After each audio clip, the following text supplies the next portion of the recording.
Good morning, ladies and gentlemen. If I could invite you to take your seats, we'll get started. Excellencies, members of the disability community, colleagues, ladies and gentlemen.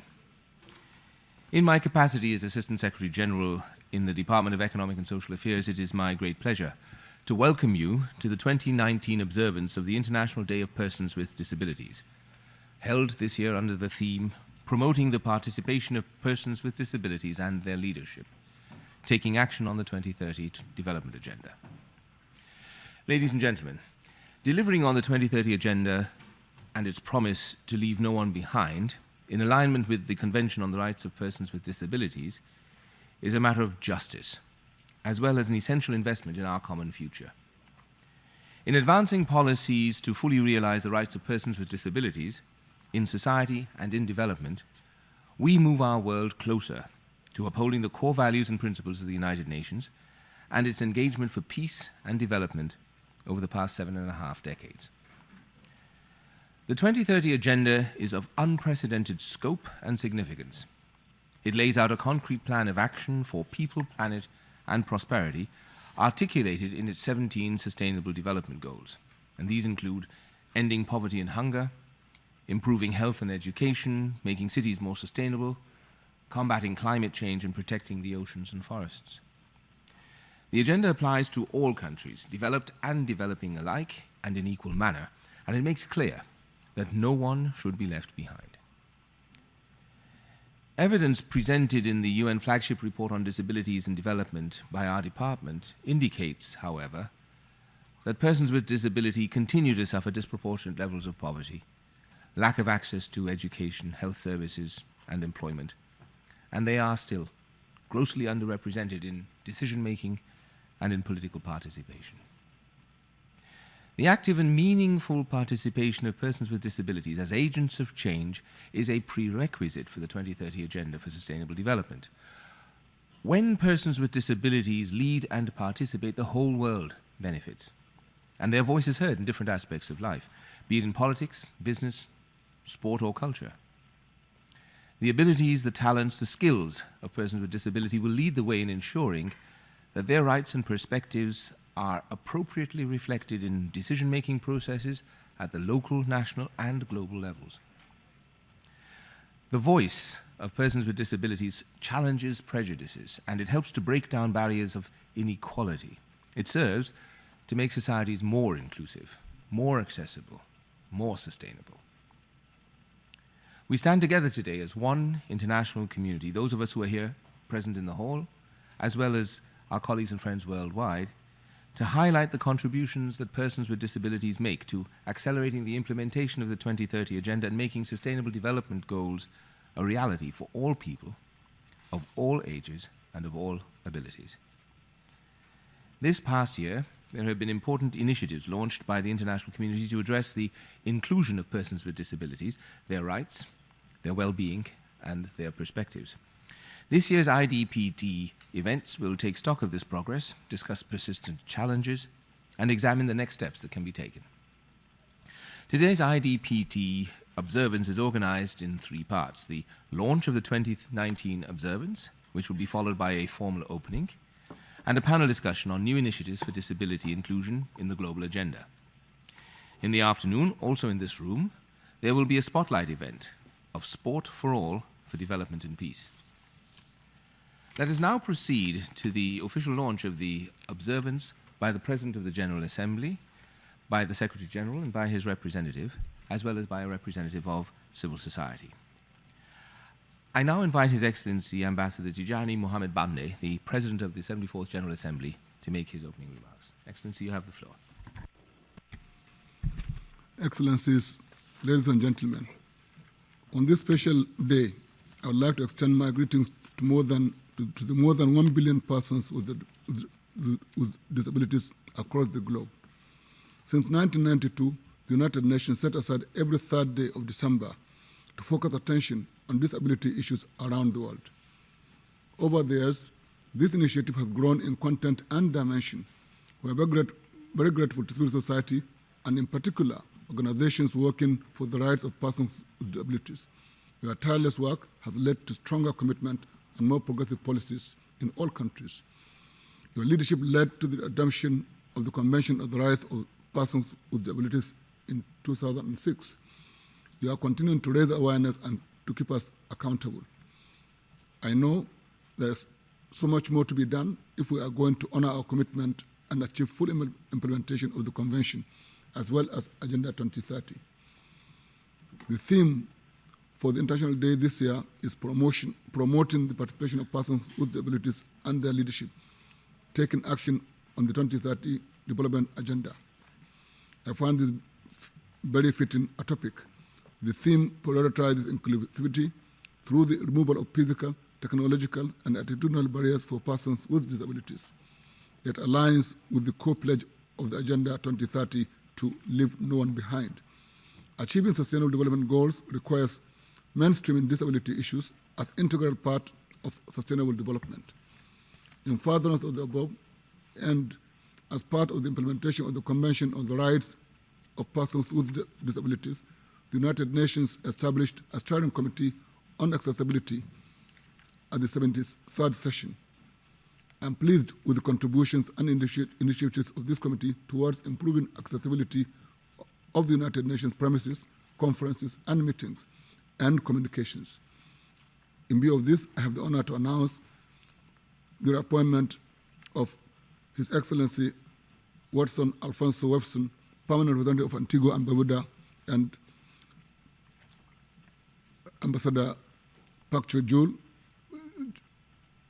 Deputy Permanent Representative of the Republic of Korea, as co-chairs of the Steering Committee on Accessibility at the United Nations for the duration of the 74th session. I thank them for the exceptional job they are doing for all of us. I encourage them to further engage with civil society organizations for persons with disabilities, member states, departments of the United Nations Secretariat, and to improve accessibility of the United Nations. The General Assembly is leading in this direction with its resolution 73/341, requesting the Secretary General to submit a comprehensive report during the 74th session on the ways to improve the accessibility of the United Nations headquarters premises for persons with disabilities. In line with this resolution, the Secretary General launched the United Nations Disability Inclusion Strategy in June 2019.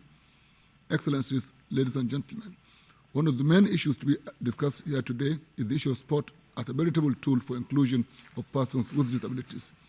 We must recognize sport as enablers and as means of empowerment for persons with disabilities as it is for everyone.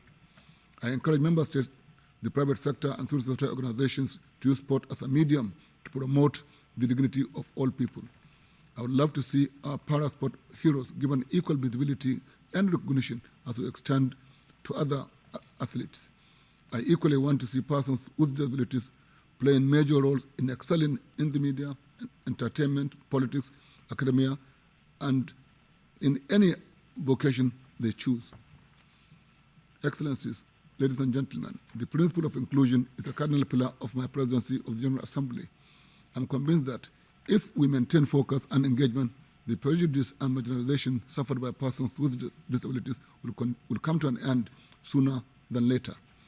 I'm confident that with the joint effort by the international community, guided by the leadership of persons with disabilities, we will accomplish disability-inclusive development and achieve empowerment, inclusiveness, and equality for all. I call on all member states to ratify and implement the Convention, along with full implementation of Agenda 2030 in order to promote the participation and leadership of persons with disabilities in all endeavors. I thank you for listening and have a great day. Thank you very much, Your Excellency, for those inspiring remarks. I understand you will have to, unfortunately, leave us a little early due to a prior engagement. I'd like now to welcome Ms. Ana Maria Menendez, the Senior Advisor to the UN Secretary General on Policy. Ms. Menendez will introduce a video message by the Secretary General of the United Nations and deliver her own message following the video. Ms. Menendez? Thank you. Thank you. Good morning to all of you. Excellencies, distinguished guests, ladies and gentlemen. With the strong commitment now expressed by the President of the General Assembly to the theme of this year's International Day, promoting the participation of persons with disabilities and their leadership, taking action on the 2030 Development Agenda. It is a pleasure to be with you at this launch of the 2019 observance of the International Day of Persons with Disabilities. I bring you warm greetings from the Secretary General, who has a video message for you on this important occasion. Let's watch the video.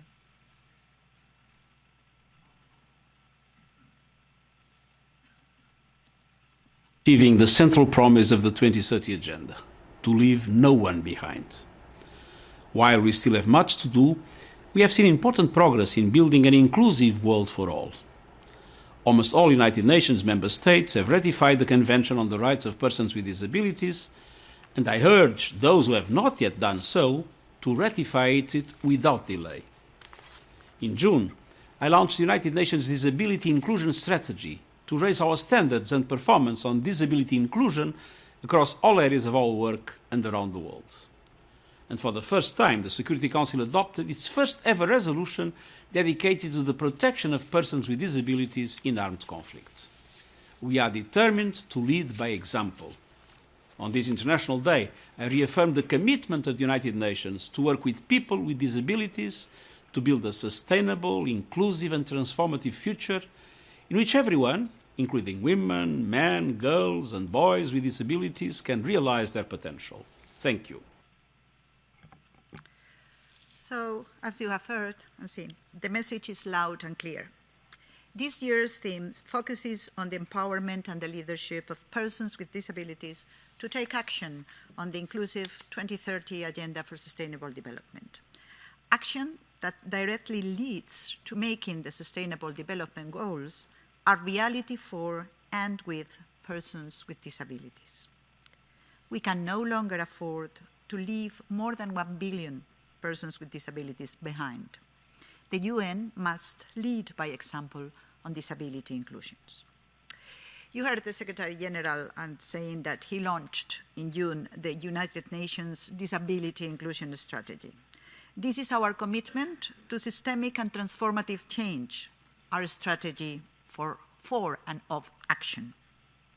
We need to raise the standards of the UN's performance on disability inclusion across all the UN pillars: human rights, development, and peace and security. We must take action on disability inclusion in our programs as well as in our operations. Above all, we need to engage meaningfully persons with disabilities as agents of change and as leaders in the implementation of the SDGs. As the SG has said repeatedly, whatever we do, persons with disabilities and their representative organizations should be at the front and center of our work.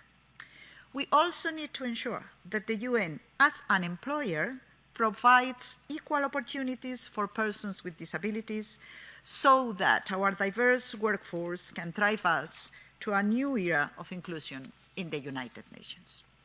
Strategy aims to bring this transformative change we need, and for that, we need to be unified and coherent in our approach. No one organization or group has the capacity and resources to bring about this change alone. As with every endeavor for which we want collective impact, we need to build partnerships with all of you, member states, UN entities, private sector, civil society, and academia. I invite you to visit our website. It's now in the 6 official languages. And also, we developed a logo that has been unveiled today. And we developed both in collaboration with the Department for Global Communication.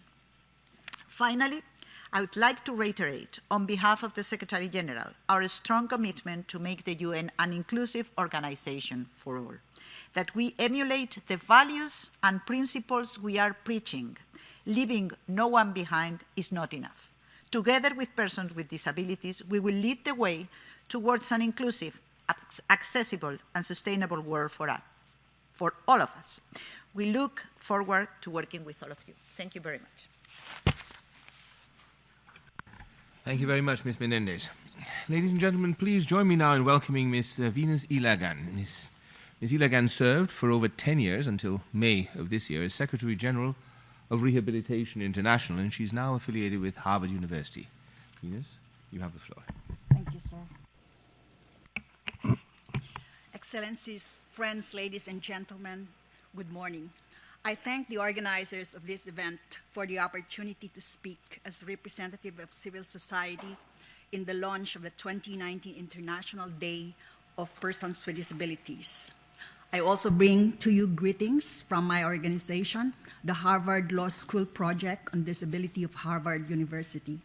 As a grassroots woman with a disability who has spent over 2 decades advocating for the rights of persons with disabilities at different levels, I consider the 3rd of December of each year as not only special, but particularly significant, as it offers an opportunity for all of us to look back and appreciate the opportunities and the increasing possibilities being created to build better lives for persons with disabilities through the collective work of civil society, the United Nations system, member states, and other stakeholders in our shared commitment to make real the promise of an inclusive society that includes all and that makes sure that no one is left behind. It has been 11 years after the universal ratification of the United Nations Convention on the Rights of Persons with Disabilities. And what a difference 11 years make. I often look back and consider my own circumstances in order to appreciate what has been achieved in terms of improving the situation of persons with disabilities. I was born and raised in a developing country at a time when there was so much stigma attached to disability, and in a community where disability was thought as a punishment by God.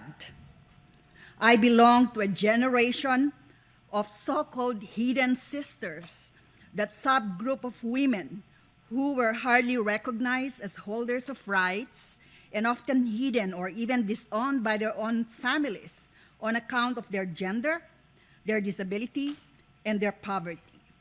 Disabled women of my time used to be almost worthless, never considered to be leaders or even wives or mothers, as those roles were often assigned only to a non-disabled woman who was able to provide for the needs of her husband, serve him, bear and raise his children, and perform every imaginable task to the husband's and his family's satisfaction. That stereotype of a woman had often left women with disabilities regarded as not being fit to be wives and mothers. In those pre-disability convention years, majority of women with disabilities were powerless. We were isolated, poor, voiceless, anonymous, and vulnerable to abuse and violence. Our situation was dire at best and far worse than those of men with disabilities and the poorest of non-disabled women. But things have changed in a positive way, and thanks to you, so that now we are in a much better shape. The realization of our shared goal of not just equalizing opportunities, but making sure that persons with disabilities are able to enjoy their rights and are appropriately recognized and appreciated for the contributions we make to our communities is no longer just a dream or an aspiration. It has become a reality that is unfolding right before our very eyes. Things that we never thought possible are happening and are reasons to celebrate as we commemorate IDPD this year. And why not? On the 26th of June 2019, the UN Security Council has adopted a resolution on the situation of persons with disabilities in armed conflict and humanitarian crisis.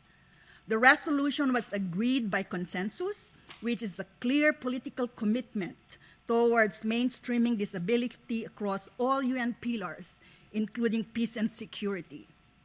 This resolution affirms that the impact of conflict on persons with disabilities is particularly high, so that humanitarian aid actors must include the views and needs of persons with disabilities in their definition of assistance. This is no small achievement for persons with disabilities, to say the least. Another reason to celebrate is the strong support from member states to make the United Nations premises more accessible and inclusive of persons with disabilities, appreciating the need to develop a comprehensive policy and guidelines to enhance accessibility in the UN premises. Having been the representative of civil society or one of the representatives of civil society in the UN Steering Committee on Accessibility, we welcome the opportunity to have provided inputs from the disability community and the effort to make UN premises accessible, inclusive. And I can say a lot more, and I can't miss to mention about the disability inclusive strategy of the United Nations launched this year. Indeed, great things are happening and reason enough to celebrate. But the seasoned disability advocate that I have been for many years, I temper my optimism with the firm appreciation of the reality that while we have achieved success, there remains so much more work to be done if we are to make a sustainable and lasting difference in the lives of persons with disabilities. Goal 5 of the 2030 Agenda for Sustainable Development is gender equality and women's empowerment. While the world has achieved progress in this arena, women and girls with disabilities have lagged behind and have not come far enough in the enjoyment of their rights on equal basis with their non-disabled sisters. They continue to suffer multiple and intersecting forms of discrimination in many parts of the world. They have limited access to various services, including education, employment, healthcare, access to justice and equal recognition before the law, the ability to participate in political and public life and live independently and make their own informed decisions and choices. Ladies and gentlemen, the combined impact of gender and disability continues to cause much more profound poverty on disabled women, especially rural women with disabilities. I hope that when we celebrate IDPD next year, we will be able to share more stories of success in realizing gender equality and women empowerment in the context of women and girls with disabilities. I thank you. Thank you very much, Ms. Ilagan, for that compelling and unfortunately still very necessary message. Ladies and gentlemen, I'd like to thank once more all of our speakers for participating in this launch of the 2019 International Day of Persons with Disabilities. We will proceed now to the next part of our program, which will be moderated by the director of our Division of Inclusive Social Development. I'd like to invite the next speakers to join us here on the stage for the opening of the observance of the 2019 International Day of Persons with Disabilities. Thank you.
We continue now with the celebration of this very important day.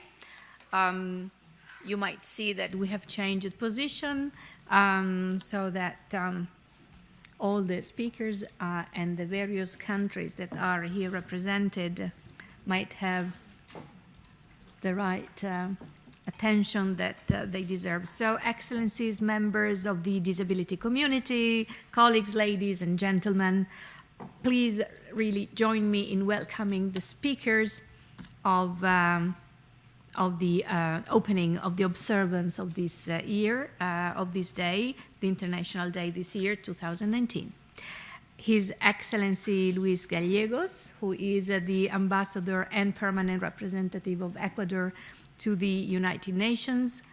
He's also the President of the Conference of the State Parties on the rights of the Convention on the Rights of Persons with Disabilities. Then we also have with us His Excellency Greg Hockey, thank you, who is the Permanent Representative of New Zealand to the United Nations, followed by His Excellency Joanna Bronecka, who is the Ambassador and Permanent Representative of Poland to the United Nations, followed by Her Excellency Alia Ahmed Saif Al Thani, who is the Ambassador and represents here Qatar to the United Nations. We also have then Australia, and there is His Excellency Mitch Fifield, who is the Ambassador and Permanent Representative of Australia to the United Nations, followed by, I'm so sorry, one of the speakers.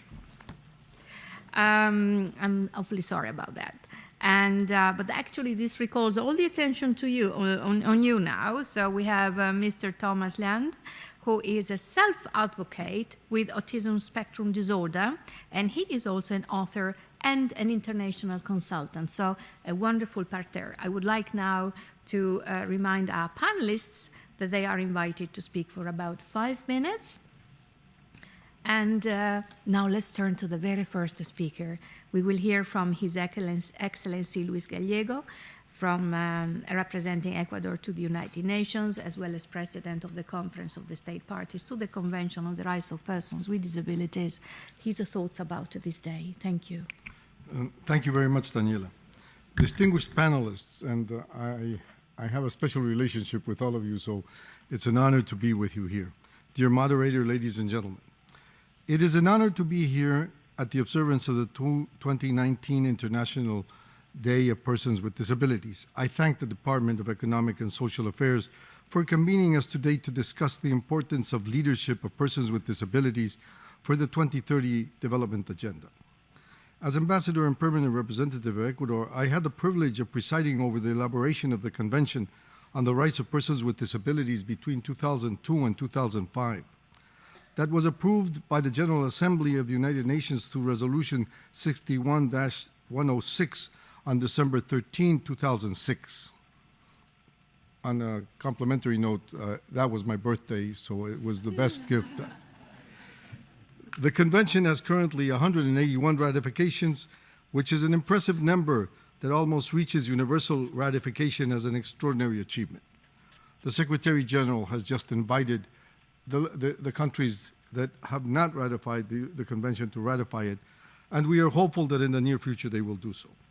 The Convention followed decades of work by the United Nations and civil society to change attitudes and approaches to persons with disabilities. It aimed at perceiving persons with disabilities not merely as objects of charity, medical treatment, or social protection, but to recognize them as subjects whose human rights needed to be recognized, protected, and promoted. But more relevantly, persons who are capable of claiming those rights and making decisions for their lives as active members of society. Dear friends, the Convention on the Rights of Persons with Disability entered into force on May 3, 2008, with the 20th ratification. That was also of Ecuador. My country has been working hard to implement the Convention on the Rights of Persons with Disabilities, which recognizes the value contribution made by persons with disabilities to overall well-being and diversity of their communities, and the promotion of full enjoyment by persons with disabilities of their human rights and fundamental freedoms, and the full participation by persons with disabilities would result in the enhanced sense of belonging and in significant advances in human, social, economic development and society and the eradication of poverty. I would be remiss in not reminding that my president, Lenin Moreno, is a person with disability. He, in a democratic process, won the election of Ecuador, and that is a testimony to how Ecuador perceives the nature of disability as a encompassing issue. The convention also considered persons with disabilities should have the opportunity to be actively involved in decision-making processes and policies and programs, including those directly concerning them. Thus, as the current president of the Conference on State Parties of the Convention on the Rights of Persons with Disability, Ecuador has been working along with other parties, the UN system and non-governmental organizations, toward a common goal, to fully implement the convention, to promote human rights and to advance toward inclusive and sustainable development for persons with disabilities in accordance with the 2030 Development Agenda. The Conference of State Parties has been in steady growing and has become one of the largest and most important global forums on disability issues. The Bureau of the Conference has already started planning the 13th session, which will take place on the 10th to 12th June 2020, with a very important political background, as next year marks the 75th anniversary of the United Nations, the 25th anniversary of the World Summit of Social Development, and Beijing Plus 25. The 13th session of the Conference on State Parties offers an opportunity for state parties and all stakeholders to reflect on these milestones, to review the experiences and the lessons learned over the past years, identify gaps to strengthen policies, and improve our practices to fully implement the Convention in line with the SDGs. As current president of the conference, I believe it is the utmost importance to explore issues that have not been addressed in past sessions. For instance, Article 11 of the Convention tackles the impact of situations of risks and humanitarian emergencies on persons with disabilities. It demands that state parties take, in accordance with their obligations under international law, including international humanitarian law and international humanitarian rights law, all necessary measures to ensure the protection and safety of persons with disabilities in situations of risk, including situations of armed conflict, humanitarian emergencies, and the occurrence of natural disasters. Humanitarian action must effectively identify and respond to the needs of persons with disabilities who are most at risk at being left behind in calamity and situations of violence, and most importantly, to listen to the guidance and leadership of persons with disabilities in such matters. Dear friends, persons with disabilities are estimated to represent 15% of the world's population. 1 in 10 children has a disability. 1 in 5 women is likely to experience a disability during her lifetime. Furthermore, 46% of the persons of 60 years of age and over have a disability. In humanitarian context, these numbers can go much higher. The work that we are carrying out in our countries at the Conference of State Parties to the Convention and across the UN system has the major impact and potential benefit for persons with disabilities, their families and communities, and every single one of us who may have one day a disability. I am convinced that we have a long way to go for a full inclusion of persons with disabilities and effective implementation of the 2030 Development Agenda. Strengthening inclusion, full participation, solidarity, and equality must be a priority. It should be our firm commitment to contribute to build societies free of discrimination and without the barriers that limit the enjoyment of human rights, in particular persons with disabilities. Only together will we achieve these objectives and continue working to benefit the billions of people and stakeholders of disability, rightfully claiming nothing about us without us. Thank you very much.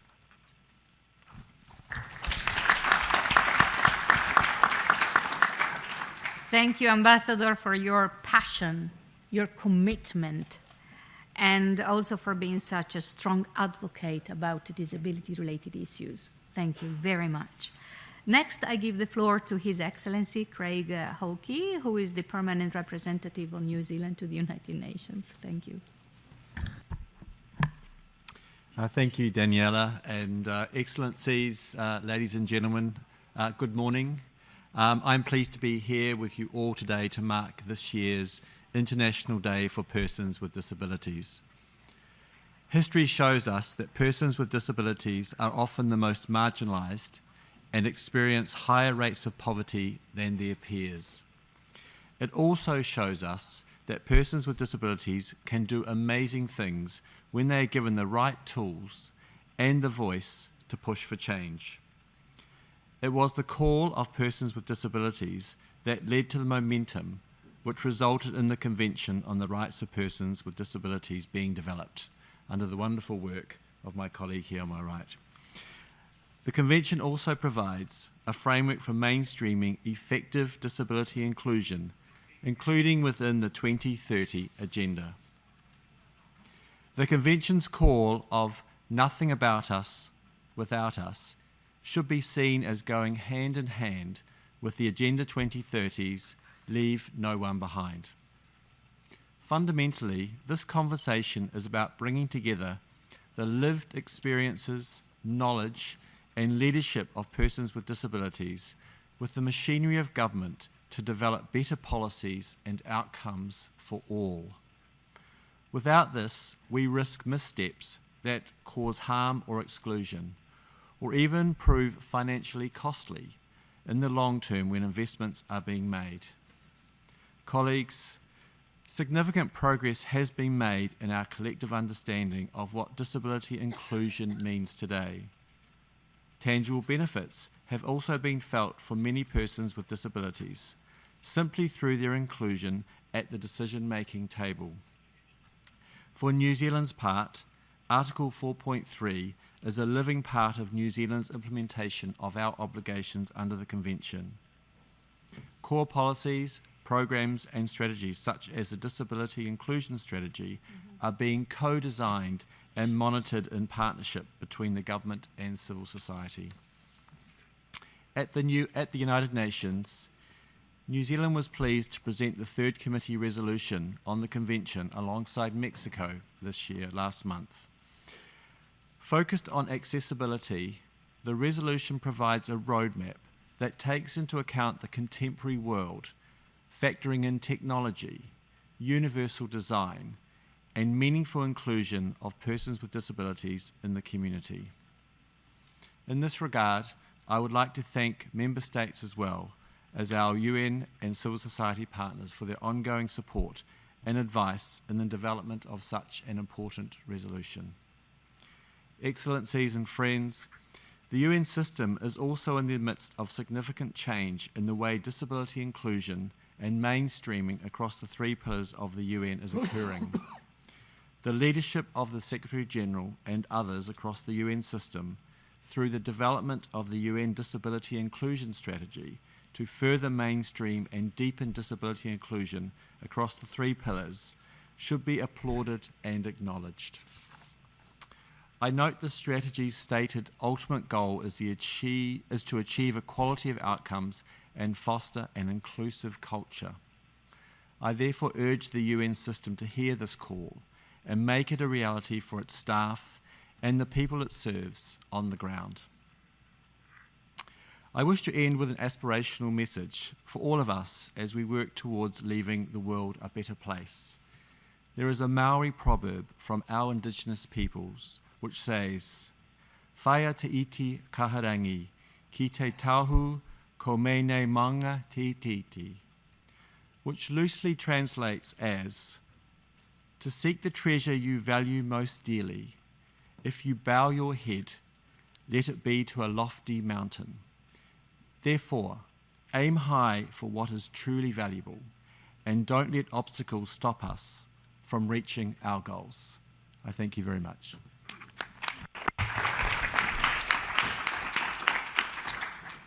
Thank you, Your Excellency, for supporting so much accessibility issues, so to make sure that everybody is included. Thank you very much.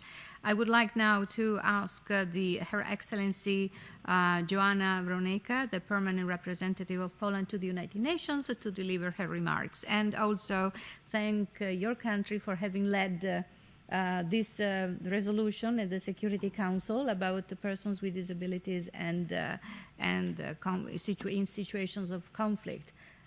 This is the very first time in 75 years since the United Nations has been established, this issue has been tabled. Thank you very much.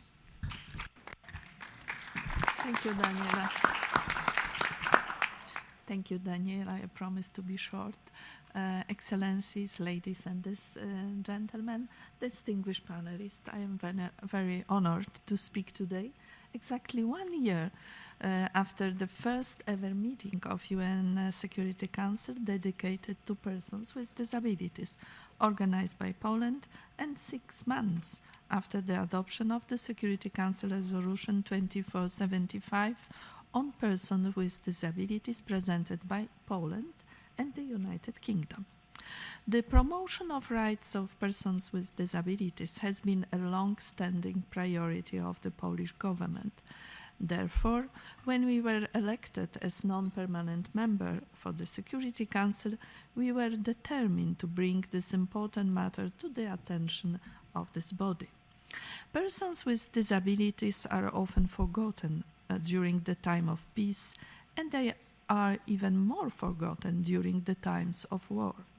Over 1 billion people worldwide suffer from some form of disability, half of whom are in states affected by conflict. Persons with disabilities are at the higher risk of injury, of death during and our conflict, either as specific targets or through inability to protect themselves, particularly for those with new acquired disabilities. Living in conflict means struggling to obtain not only necessary medical treatment, but also access to food, sanitation, and water. Furthermore, humanitarian responses concentrate on meeting the immediate basic needs of an average population, which creates a risk of neglecting the specific needs of persons with disabilities, while in fact they should be a prioritized group in the protection of civilian framework. Persons with disabilities are largely excluded from peace-building efforts, often due to prejudice. Their voices are also not heard at the table of the Security Council neither. Their needs are therefore not adequately addressed. Therefore, since the beginning of our work on Resolution 2475, we set ourselves 3 goals. First is strengthening the data collection and reporting on persons with disabilities. Second is the need to build the capacity and knowledge on the needs and rights of persons with disabilities among peacekeepers and peace builders. Last but not least, with this resolution, we want to empower and engage persons with disabilities in conflict prevention, resolution, reconciliation, reconstruction, and peace building.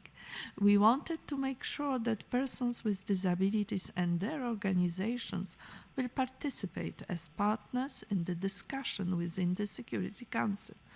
The resolution encourages the Council to invite briefers with disabilities for meetings and to meet persons with disabilities and the organization representing their rights during Council visits, field visits.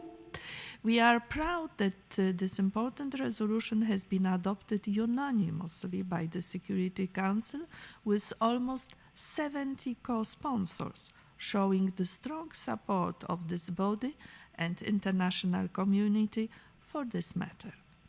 It is our common obligation to make sure that people with disabilities are no longer left behind in the times of armed conflicts and humanitarian crisis. Poland is determined to be part of this endeavor also after our term at the Security Council comes to the end. Thank you.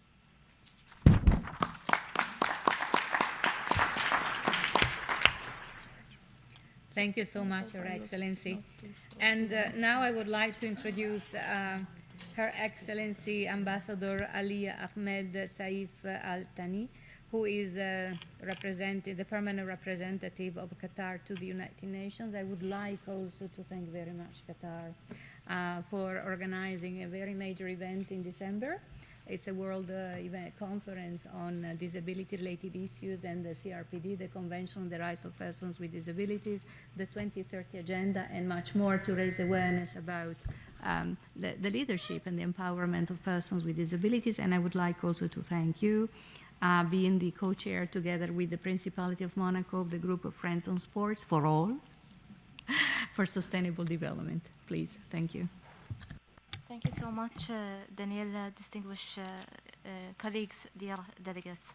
It is of great honor, of course, to participate in the opening of this observance event of the 2019 International Day of Persons with Disabilities.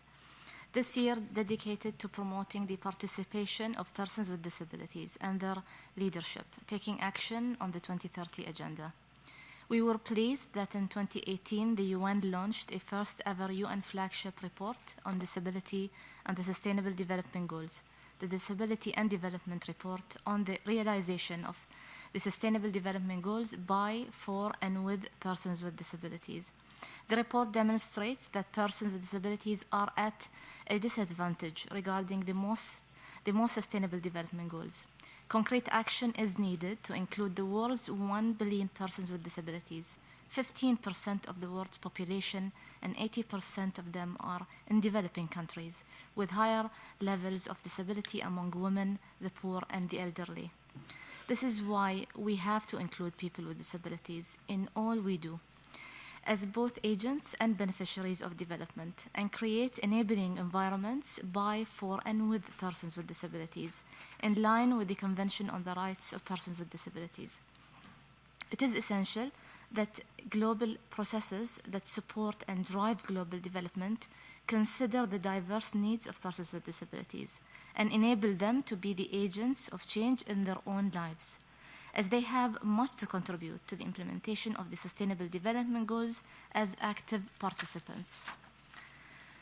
This past November, Qatar, of course, supported 2 landmark resolutions adopted at the General Assembly's Third Committee. The first resolution, entitled Promoting Social Integration Through Social Inclusion, and the second is the implementation of the Convention on the Rights of Persons with Disabilities and the optional protocol thereto on accessibility. These resolutions highlight the importance of the ever-mentioned report as an important tool to advance the right of persons with disabilities in the implementation, monitoring, and evaluation of the Sustainable Development Goals. It is therefore important that we look attentively at some of the report's main recommendations, mainly the need to mainstream disability in the implementation of the Sustainable Development Goals, addressing openly and honestly fundamental barriers causing exclusion, and strengthening the means of implementation of the SDGs for persons with disabilities, among many other important recommendations, of course. Qatar has for a long time been committed to challenge stigma and inequality by seeking the inclusion of persons with disabilities in our development path.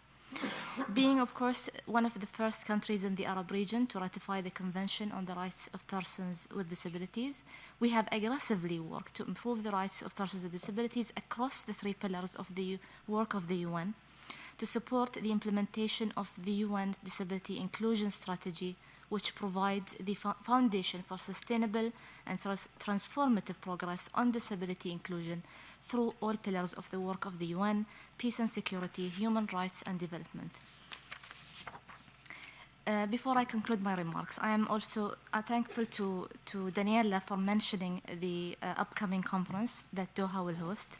I'm very pleased to inform you that Qatar, under the guidance and patronage of Her Highness Sheikha Moza bint Nasser, the former First Lady and, of course, the chairperson of Qatar Foundation, we will host on 7 and 8 December the International Conference on Disability Inclusive Development under the theme Harnessing the Power of Sustainable Development Agenda to Advance the Human Rights of Persons with Disabilities.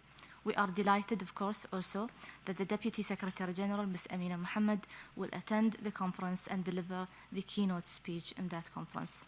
The outcome of the conference will be the Doha Declaration that will form a core international reference point in advancing disability inclusion on the 2030 Agenda.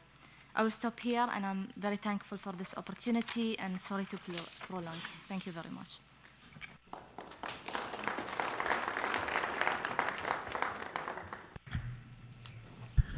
Thank you so much. And now, Your Excellency, the representative of the permanent mission of Australia to the United Nations, Ambassador Mitch Fifield, will also share his remarks. And also Australia, many thanks, because not only is very much active on disability issues since years, but is also very supportive of these new initiatives about accessibility within the United Nations, and not only. Thank you so much.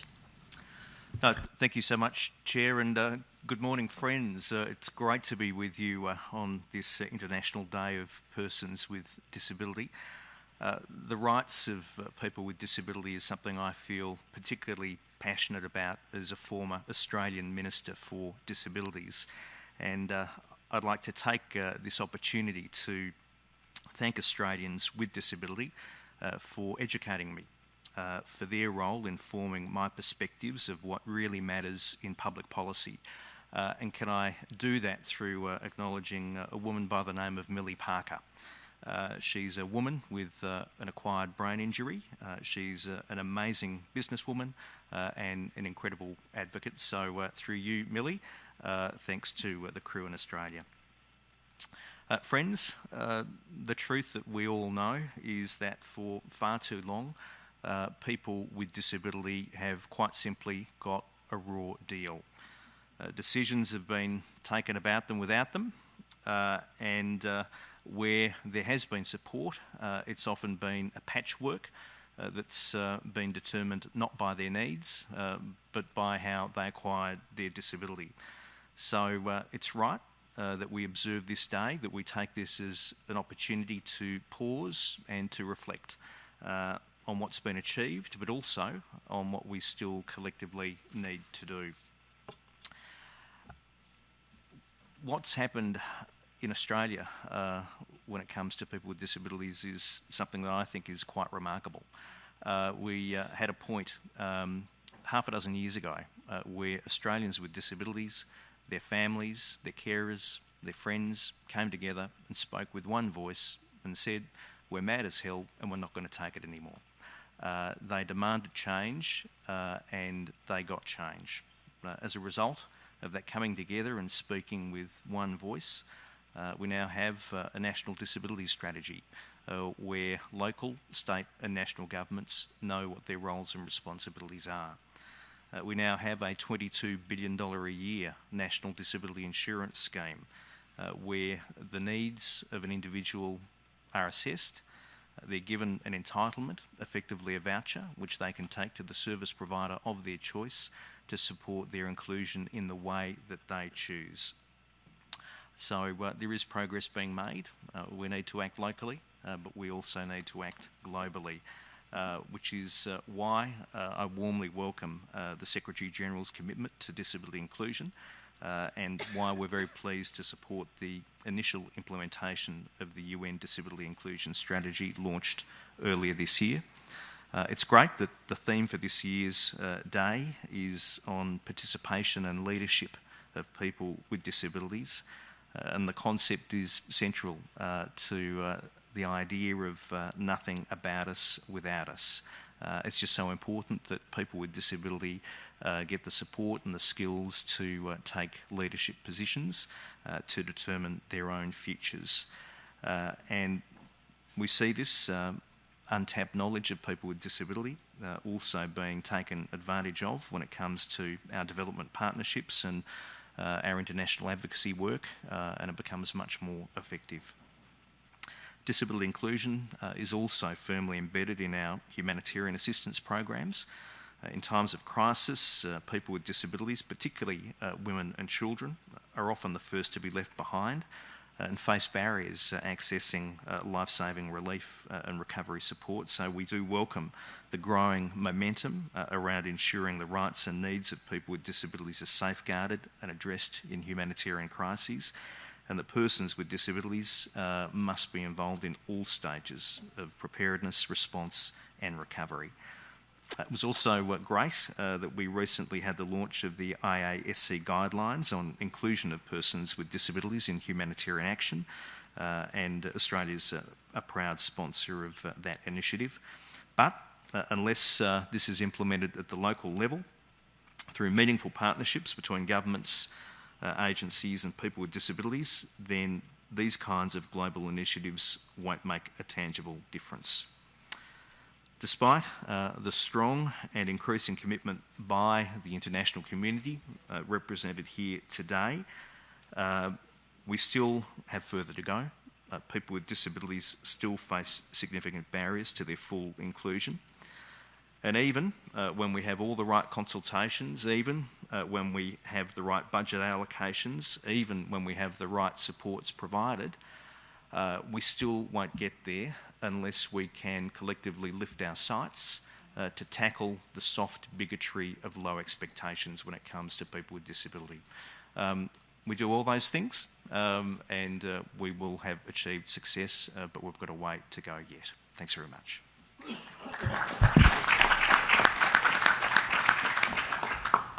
Thank you, Mr. Ambassador, for underlying the fact that money is not enough. What we need to do is we have to change our mindset, and then money will help as well. Thank you so much.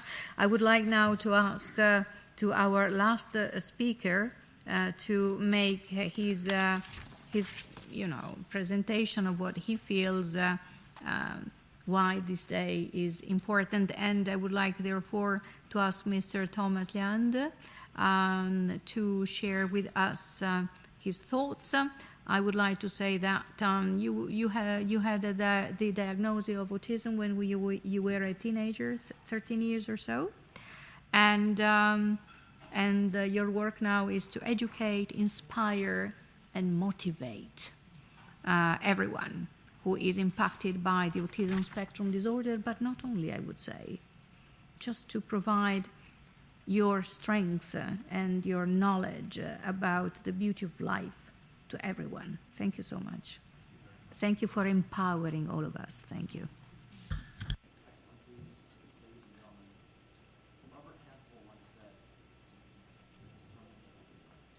There we go. Excellencies, ladies and gentlemen, Robert Hansel once said, "Determination has no disability." However, the determination, potential, and capabilities of persons with disabilities are being grossly underestimated in today's society. As a result, the overall quality of life among many persons with disabilities is subpar at best. The founders of the United States, through the Declaration of Independence, stated that the rights to life, liberty, and the pursuit of happiness belong to each and every one of us. Over the years, however, members of society have had a tendency to project their own limiting beliefs onto persons with disabilities, infringing on those very rights. It's almost as if society is being led to believe that disabled means to be less capable. But the truth is, ladies and gentlemen, persons with disabilities are capable of much more than society gives us credit for. This brings me to my story and what brought me here today. In the early stages of my professional life, I knew I loved Star Wars and was good with numbers and made it my goal in life to be George Lucas's accountant. Rather than see this endeavor as a pipe dream, my parents gave me a dose of reality. They informed me that I had to go to college, pass complex exams, and work for a number of companies leading up to Lucasfilm. I accepted the challenge that was ahead of me and was determined to remain determined. However, as I began my journey, society's limiting beliefs nearly took full effect on my life. While I was in high school, I began a job at a movie rental store, reshelving videos that customers had returned. This went on for about 2 months, and one day my mother came into the store and asked my manager if I was going to be taught any other duties besides reshelving videos. It was then that the manager replied, "We figure people with disabilities can just reshelve videos."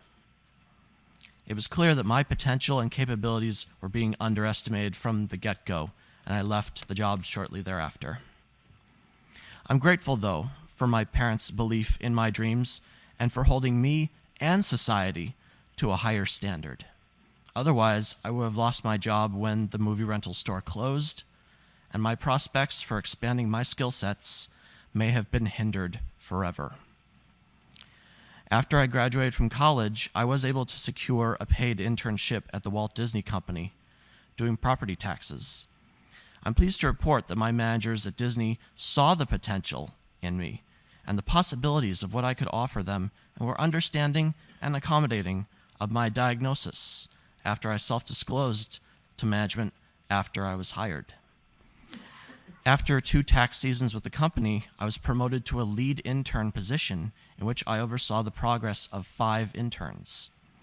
To serve them better, I wrote a manual on how to complete a property tax return, gave that manual to each of the interns, and as a result, their efficiency and productivity went through the roof.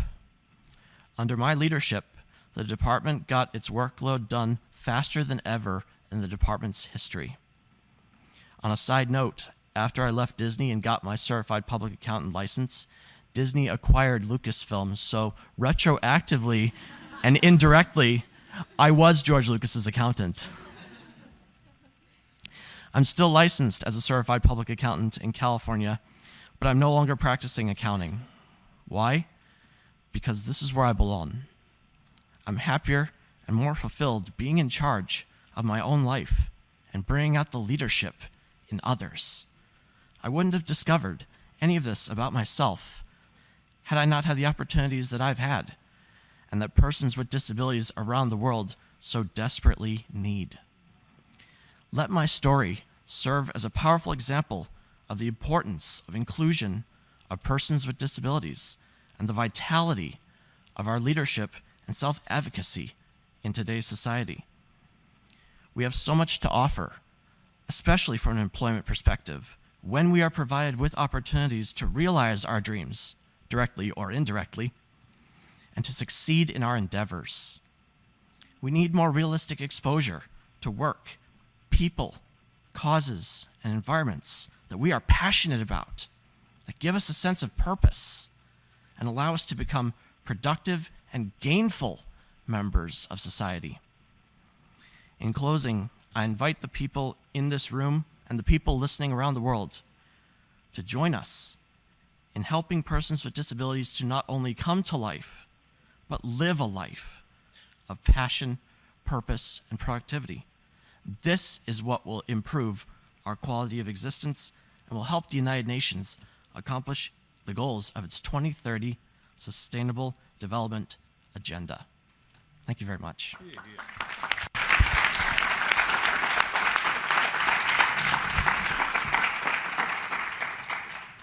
With this wonderful story that somehow reflects also mine, since I became paraplegic at the age of 6, and I was empowered by my parents who believed in me. And then they said, when you are going to be an adult, then empower others.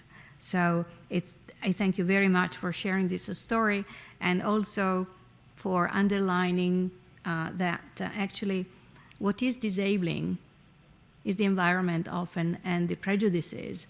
Because if there is, in my case, a long, long stair that I have to climb and no elevator, that disables me. But if there is an elevator and I can go to the higher floor where I need to go, then I am enabled, I'm not disabled. So definitely it is the environment. Thank you very much.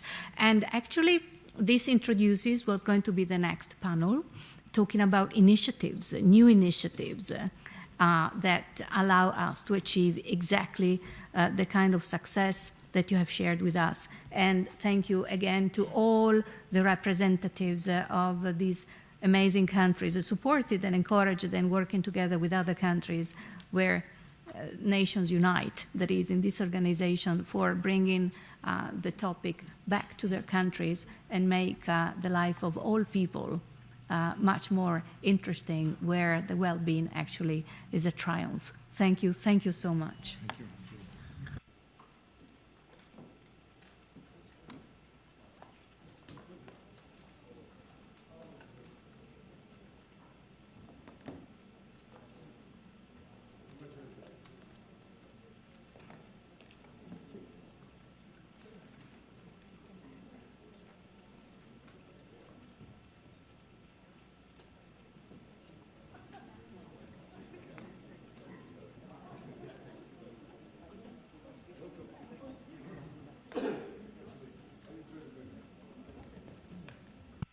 So I would like to invite the other panelists in about 20 minutes.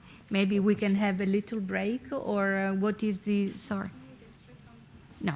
So I would like to invite then the next panelists to join me on the podium. And we go straight into the next session, which is about innovative ideas and new initiatives for promoting disability inclusion. Thank you.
Ladies and gentlemen, since we finished a little bit earlier, I imagine that some people are taking a little break because this second panel was supposed to start at 11:30.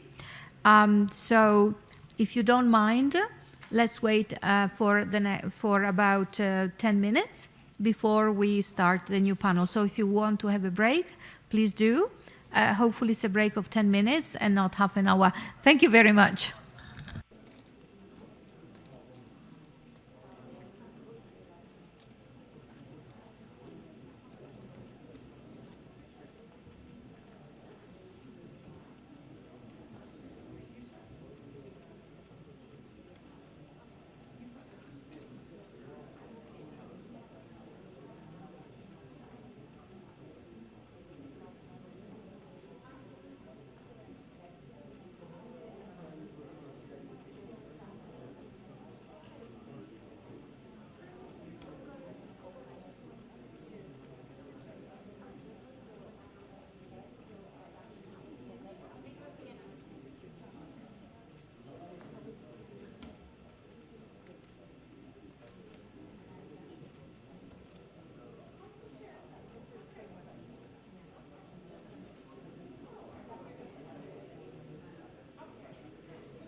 Thank you very much. We had our little break, and now I would like to invite the panelists for this session about new initiatives for disability inclusion to come to the podium so that we can start this very important conversation about important initiatives, as I said, for disability inclusion that have been launched this year across the three pillars of the United Nations system. So we will also talk about what the United Nations has done, including also the Department of Economic and Social Affairs, for which I work. I work for the United Nations, but in any case, I'm based in DESA. And for those of you who just joined, I'm the director of the Division for Inclusive Social Development in DESA. We will also get to know about a very interesting and intriguing campaign that has been recently launched by UNMAS, and we will find out more what UNMAS is and does. It's fascinating and so much needed, and in line also with what we discussed earlier on this morning about persons with disabilities who live in conflict areas, or in this case, persons without disabilities who live in conflict areas, but because of mines they could step on, might acquire disabilities.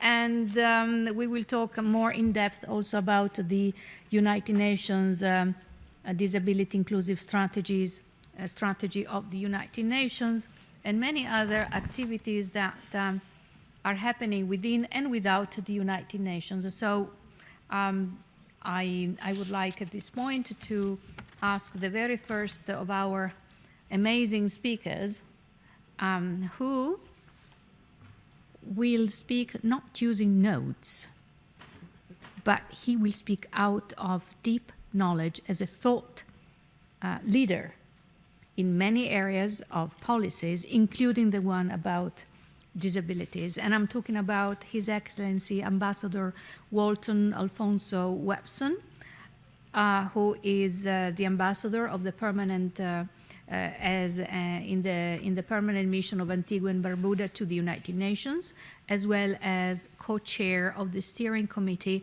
on accessibility. Mr. Ambassador, thank you.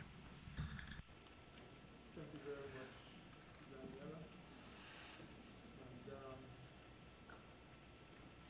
And, yes. Thank you very much. Thank you. Thank you very much again. And as Daniela says, my apologies for, I do have a speech, I just can't get it off my computer.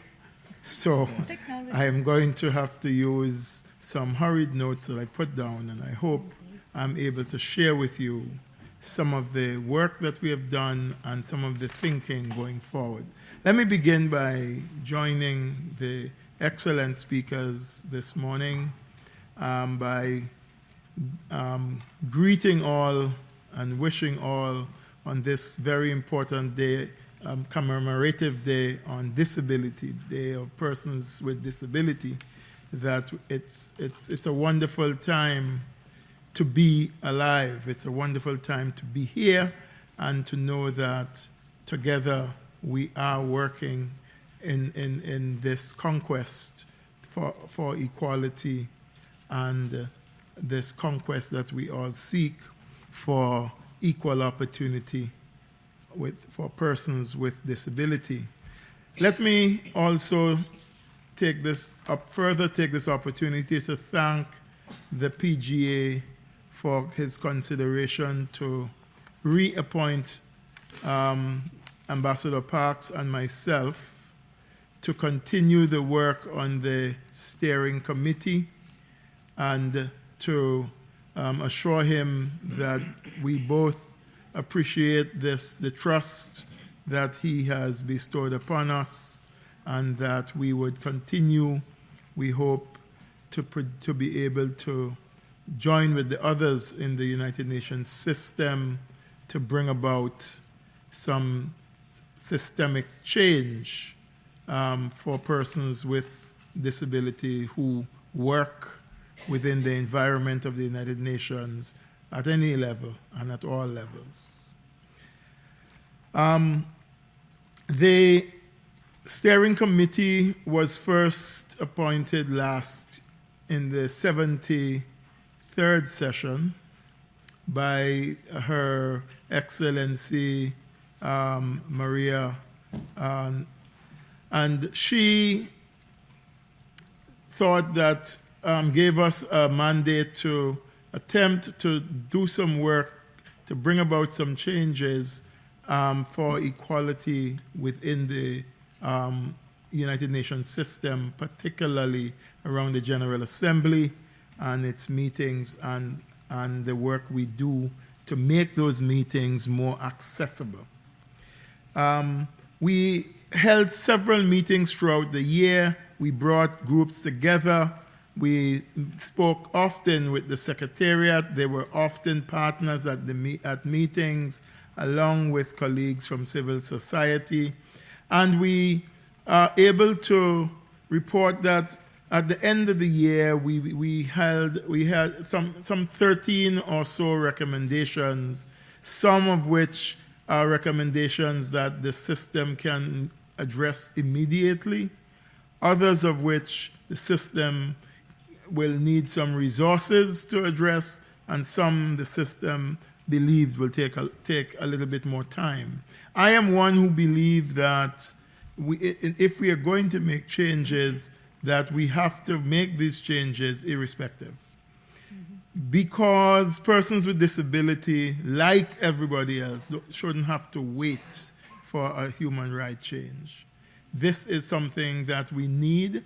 You can't have me in meetings and I can't participate fully. And it's just this, in today's world, it's not acceptable. It wasn't acceptable before, it even more so. So one of the things, though, that we have done, we are working with the colleagues from the third committee and colleagues with the fifth committees within the system to bring some equality of access within the system for persons to use a system called Wayfinder, which we think will be helpful for persons with visual impairment and for other persons who will be able to find themselves their ways around this maze of headquarters. We also looked at some of the structural changes, some of the things around doors and some of the things around seating inside. Some of these changes do not need any major funding. Some of these changes are what we used to say are common sense, simple changes. And to some of our colleagues, diplomats and so on, who need seating arrangements change, it's quite simple. And we think we have found some ways, and they're responding. The important thing to me here is we have partners within the Secretariat. Mm-hmm. And the Secretariat is responding. And as and those of us from member states, we are prepared to work to make it happen. And as I said, importantly, when I looked at the joint report from the controller, his report on disability made several recommendations, many of which are in keeping, and I believe the Secretariat, it is an example that the Secretariat is responding. So I want to make 2 points before I end. So the PGA has announced and has reappointed Ambassador Park and myself. Mm-hmm. We both are honored to do this. One of the first things we want to do is to bring everybody across the three pillars together who are dealing with disability. Because what you do not want is each of us who all have brilliant, bright, great ideas, everybody. As I used to say in another life of work, everybody's idea is the greatest idea. And it is so. It's true. I believe that. Because it is so to you. But we need to come together so that we are on the same page, so that we know what people want and we together are fighting for what we want as a group, rather than going in different directions. One of the issues I find in a lot of organizations this large is that you have several different people going and doing different things, and the twain shall not meet. That shouldn't happen. And we know that we spent a lot of money in the capital projects, and had we met together and spoken together, some of that would not have, we would not have, be redoing some of the things that we did. So that's one thing. The other thing is, I want us to address access and equality in a broad way, because I think every day of the SDGs and leaving no one behind.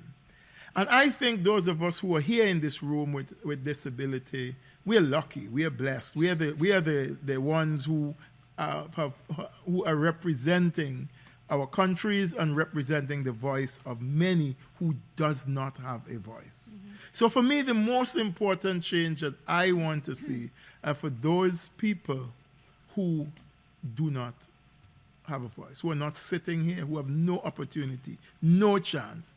They are the silent majority, by far the majority. And we need to be sure that whatever we do within the SDGs fulfillment is not about New York and the headquarters. It is about the persons who really SDG 1 addresses, SDG 2 addresses, SDG 3 for health access addresses, SDG 4 for education, 5 for gender addresses. Those are the most important people. If we don't reach that population and you reach me, you are leaving the majority behind. And for me, that's the most important. That's what I personally think of every day in my country and in my representation and my voice around the world. So for me, access has to go beyond rails and ramps, and so it has to create equal opportunity for people. And I dare say in real time. We got to be able to get people clinics. We got to be able to get people to, so not just get into the headquarters, but get them to clinics, get them in their cities to safe streets and safe places to play. And we have one other majority that we must think of. I speak of those who don't have a voice, and when I speak of that, I'm thinking of kids who are multiply disabled, because those are the hardest to reach. But then I think of the fastest growing numbers of persons with disability, senior citizens. As the ambassador from Ecuador said, 46%. If that's the case, and we sift our data, we have a major obligation as we transform this world into equity for people to reach senior citizens, because we are living longer, more persons are going to become disabled, and we have to find ways to address it. That's the access that I think of. And I don't like to use so much the word access now. I like to use equity, because for me, it must be equal and equitable. Yes. That's what we want to reach. I thank you. Thank you so much. There is an image that you brought to my mind with equity and equal. And imagine a wall, 7 feet tall, and one person is tall 6 feet, one 5 feet, the other one 4 feet. So all of them are equally given a chair with the same height, and they can then utilize this chair so to be higher and see what's behind the wall. So that's equal chairs for different heights.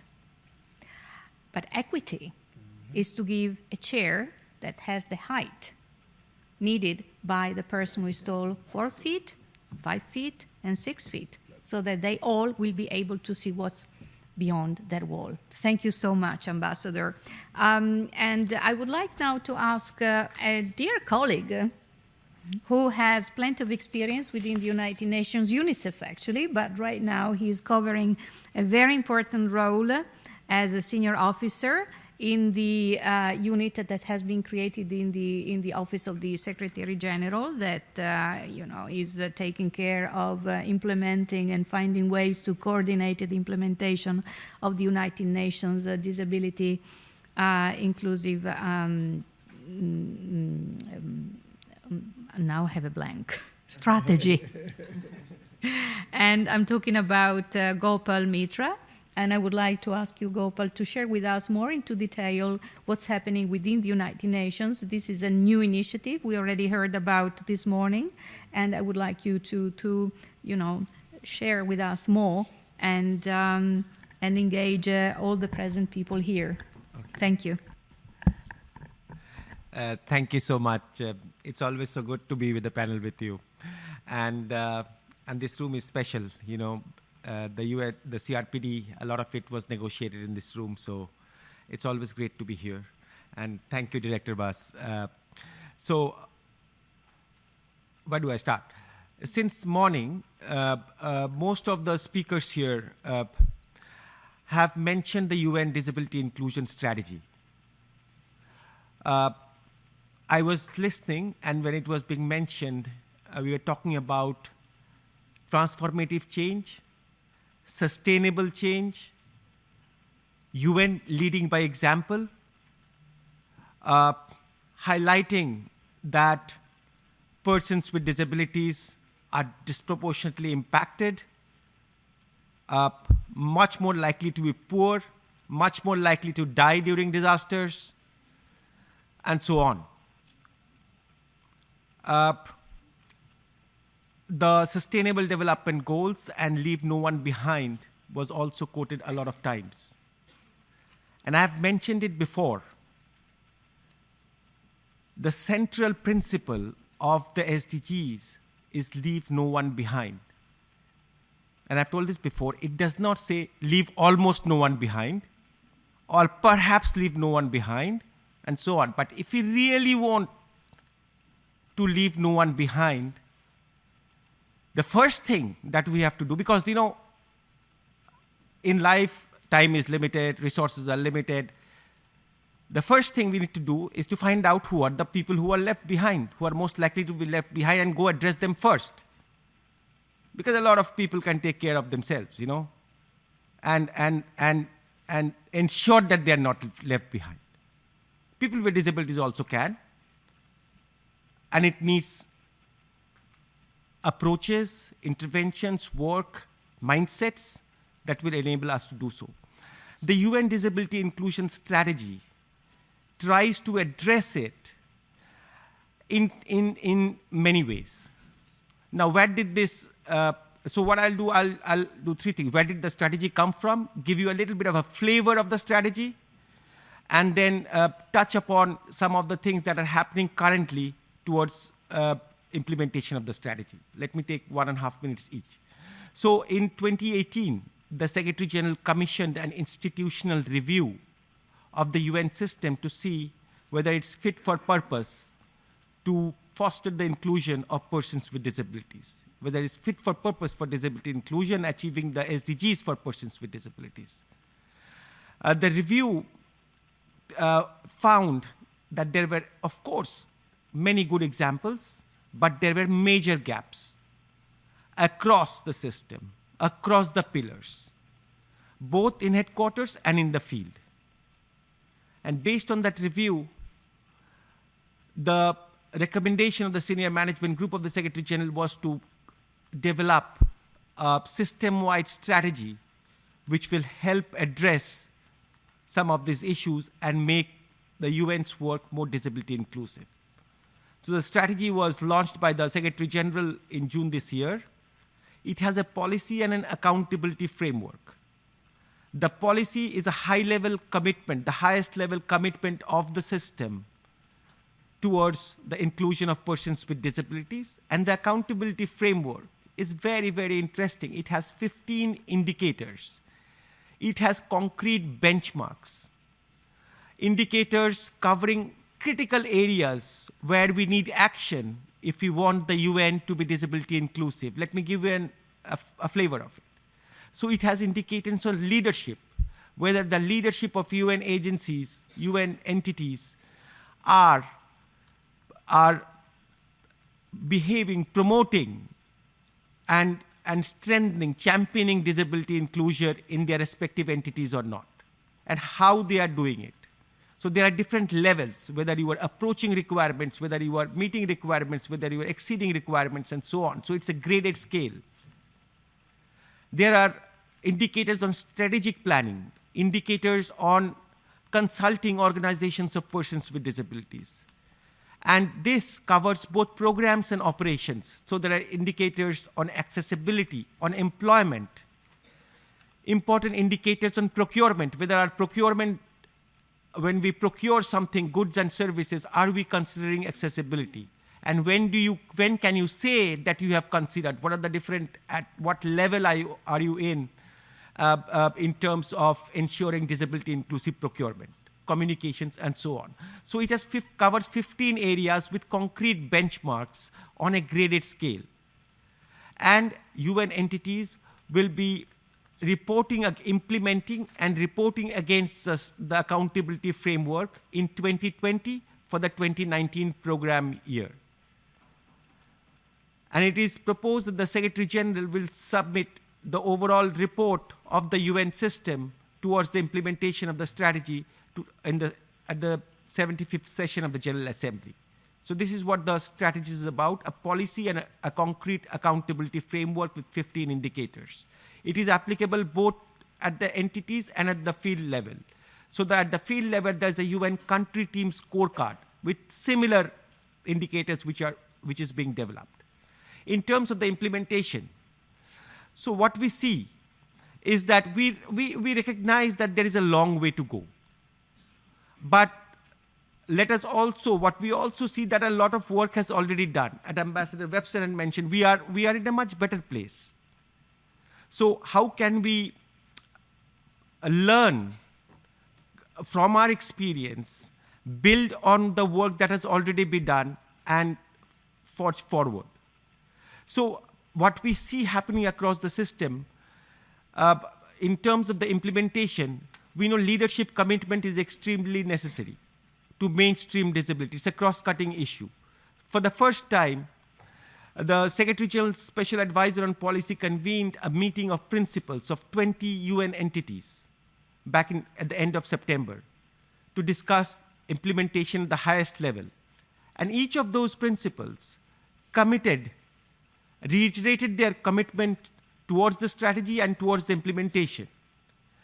More than 45 entities, UN entities, have nominated focal points, a lot of them at the senior level, to work on the coordinated implementation of the strategy within their entities as well as across the entities. We are seeing organizations, agencies, entities reviewing their strategies, their policies, and where there is a gap in policies, either updating them or enacting, bringing about new policies to strengthen inclusion. We are seeing many entities developing specific action plans for the implementation of the strategy. For example, this morning we were in a meeting with a video conference with Geneva, and the UN office in Geneva, the head of the UN office in Geneva mentioned that she has constituted a special accessibility team to look at accessibility. So we are seeing a lot of action happening around the strategy, which is amazing. We are seeing that organizations are modifying their information management systems to be better able to collect data on how they are faring in terms of disability inclusion. Accessibility is gaining a lot of importance. For example, today, as UHG Menendez mentioned in the first part of the meeting, we unveiled the logo of the United Nations Disability Inclusion Strategy. It's available on the website www.un.org/disability strategy. And when we were designing the logo, we took into consideration different aspects of accessibility. What is the contrast ratio of the colors? What is, will it be accessible to someone who has a learning disability? And believe me, it did not cost anything more. So if you are considering accessibility from the design stage, it does not cost more. And that's what we are seeing entities doing more and more. And this is a great start. So at the end, I would like to really thank all the member states. It has been really amazing to see the support of all of you towards the strategy, and we really have to strengthen these partnerships, strengthen our outreach, and we intend to work collaboratively and closely with you to see that the strategy is not a strategy of words, it's a strategy of action. It actually makes the UN system more and more inclusive of persons with disabilities. So I'll leave it there. Thank you so much. Well, thank you for walking us through all these very important details also to appreciate what is happening. And when I started working at the United Nations, then I left the UN for almost 20 years, but I started in 1986, and at that time in Vienna, at the United Nations in Vienna. And I recall that they didn't give me offered me the contract immediately, because they decided that it was time, and that was the very first, as far as I know, accessible toilet built within the United Nations headquarters in Vienna back in 1986. So it took a while, but I'm very happy actually to see that now we are really doing this at global level. So thank you very much for walking us through all of this. And now, since this morning we already had among the speakers Venus, who focused on SDG 5, that is the SDG dealing with gender and parity and empowerment. I would like to ask a dear colleague of mine, Ms. Aparna Mehrotra, who is the director of the UN System Coordination Division in UN Women, to share with us what's new in that field. Thank you. Oh, here. Hi, everybody. Good morning to you. It's really humbling to come after such wonderful speakers, and one feels somewhat inadequate, because I think the level to which someone understands the issue which we are addressing today is only inadequate when you are really not experiencing it in your life. And so with that humility, which I think all of us must have, I will deliver a sort of address, and I will focus a little bit towards the end on the UN SWAP, which is the accountability framework, which we actually pioneered in the year 2012. And it has had the distinct advantage of having led the way, and that's very important for us. I represent the issue of gender equality and the empowerment of women, and it's very important that those of us who represent issues which are marginal to the main, whether it's disability or even gender equality, which is a larger subset of our population globally, that we be pioneers and that we lead the way, because that leading the way brings us the credibility we need to power ahead. Because as you know, when you're not in the main, whether by numbers or not by numbers, because women are 51% of the world's population, you need that higher level of credibility, which you do attain by being pioneers, as people on this podium are, and therefore the humility with which I will begin my formal address. It is a great pleasure to speak to you at the observance of this International Day of Persons with Disabilities. And I would first of all like to thank DESA and today's co-sponsors for this opportunity to share some of UN Women's work towards achieving gender equality and the empowerment of women and girls with disabilities. We can only do everything together, and that's an important point of this small introduction. As you are aware, the average disability prevalence for women is 19.2% compared to 12% for men. Gender and disability-based discrimination have deep and far-reaching consequences for the well-being and status of women and girls without disabilities. Women with disabilities fare worse than men without disabilities, And not surprisingly, they also fare worse than men with disabilities. Compared to men without disabilities, women with disabilities are 3 times more likely to have their healthcare needs unmet, 3 times more likely to be illiterate, 2 times less likely to be employed, and 2 times less likely to use the internet. And we all know that without all of these things, you will increasingly be left behind. And therefore, if we want to do something about this refrain of Agenda 2030 of leaving no one behind, then this is an area that we have no choice but to focus on. But women at large are left behind, and therefore that focus too must remain.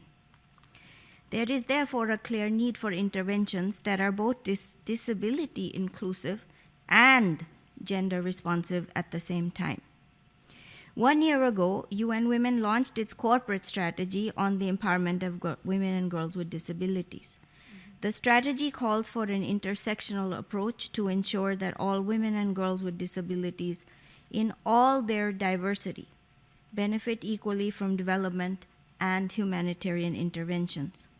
In 2019, 54 of our offices, UN Women offices, reported work with or related to women with disabilities across all regions. Some examples include women's work in Pakistan to strengthen reporting on and tighten the legislation of the Disability Persons Act in close partnership with the Ministry of Human Rights. Collaboration of our regional office in the Europe and Central Asia region with the local organization of women with disabilities to identify good practices regarding support services for women with disabilities who are survivors of violence. Let me say here on this point of violence that on the 25th of November, we commemorate the Day of Elimination of Violence Against Women. There are 16 days of activism associated with that day. 16 days of activism is nothing compared to the violence that women experience on their daily basis. 1 in 3 are killed in some countries on a daily basis. So it's important that we do at least something, and that one thing that you could do in this room is wear orange. Orange is the color of violence that signifies the activism of violence against women. And so maybe in the future, as I said last year on this very same day, it would be nice to see more men and women wear orange in solidarity with us. And as a third example, I will say the co-organization here at headquarters of a high-level meeting of women with disabilities, as was mentioned before, in political and public leadership, together with the special envoy of the Secretary General of the UN on Disability and Accessibility, which led to the adoption of a declaration aimed to contribute to their development and advancement empowerment. These are all examples of what UN Women has tried to do in solidarity with your cause and actually in solidarity with the human beings who encounter themselves in this group that we are addressing, on which we are speaking today. Next year now marks the 25th anniversary of the adoption of the Beijing Declaration and Platform for Action. That happens to be the motherboard of our work in gender equality and the empowerment of women. This historic agreement articulated a vision where all women and girls enjoy equal rights, freedom, and opportunities in all spheres of life on par with men and boys, and a life free from fear and from violence. Preliminary findings from an assessment of the ways in which the UN system has supported the implementation of the Beijing Platform for Action over the last 5 years only, undertaken by an interagency network of gender equality, which we lead as UN Women. It's a long-standing body since the 1990s. It shows that 46% of the entities of the UN system took policy or program actions to prevent discrimination and promote the rights of women and girls living with disabilities between 2014 and 2019. Encouragingly, the number of entities undertaking actions such as these increased by 27% in these 5 years, indicating that this work, about which everyone has spoken all morning, is increasing in priority. It's highly insufficient, but there is progress, which is itself a great thing in today's world. Realizing the vision of Beijing, however, requires new partnerships, alliances, and acts of solidarity, including within the UN system, in order to better realize the rights of women and girls with disabilities. Women and girls with disabilities must themselves be at every table. They need to decide with everybody else about themselves. Nothing about us without us, as I have been told many times. And it's a wonderful slogan with great meaning if it's taken to heart. Now, finally, almost, as a standard-setting organization, also championing the principle of no one leave behind, as I mentioned, it is important to ensure that there is an equal participation of women and girls everywhere, and the disability strategy can actually be no exception. Accordingly, permit me to share a few lessons from the Accountability Framework for Gender Mainstreaming, known as the SWAP. As you know, and as I mentioned at the outset, we pioneered it in 2012, and the UNDIS, which is how the strategy is known, has emulated its methodology, structure, and indicators. So the first lesson, I would say, I have been the co-founder of that accountability framework, along with the person who has led your own accountability framework in disability, named Mr. Tony Beck. And I share any credit for any success with Tony Beck always. The system needs not only to set common standards of compliance through accountability frameworks such as UNDIS or ours, but it then needs to also support compliance with technical assistance and resources. I like to say that it's like anyone with child who has been a parent knows that you cannot take your child from infancy to adulthood by simply providing directives and standards. You need to support the compliance and the progression towards those standards.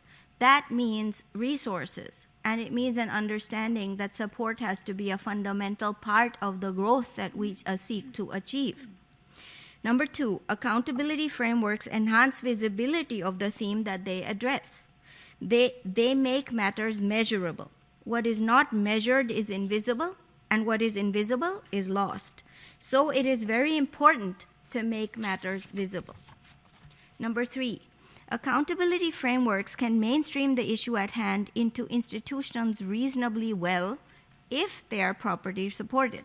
However, comprehensive mainstreaming requires both institutional accountability, such as the frameworks we talked about, but also programs which allow for a targeted approach.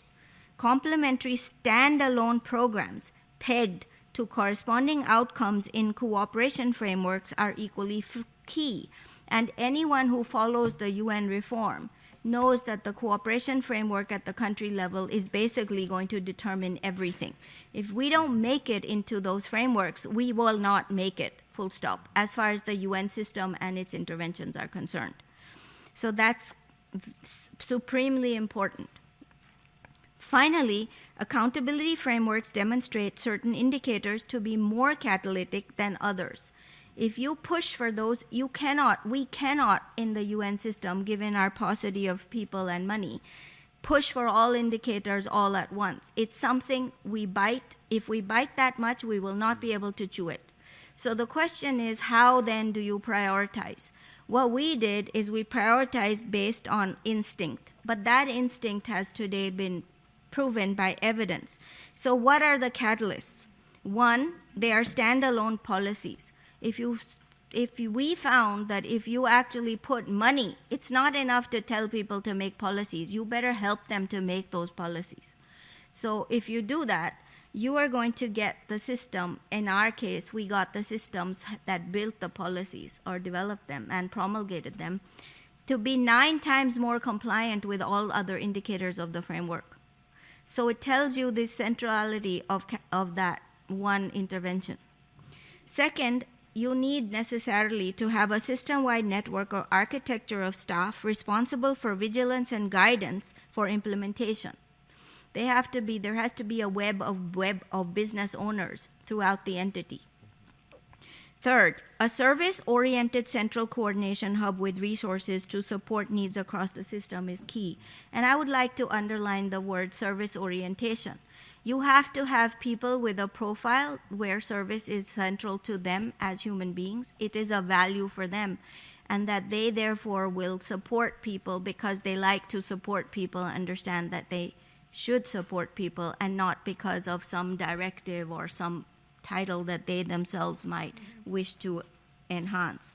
Finally, you need a culture and mechanisms that ensure responsiveness, agility, and client orientation, both amongst the wider network and the coordination hub. In other words, you need practical mechanisms in the agencies and in the coordination hub that allows agility, contracts, and things to move fast so that you have responsive mechanisms. If people write emails to you or whatever means of communication, you need to respond. If you have to push through contracts, you have to push them through systems that are agile and ready for that.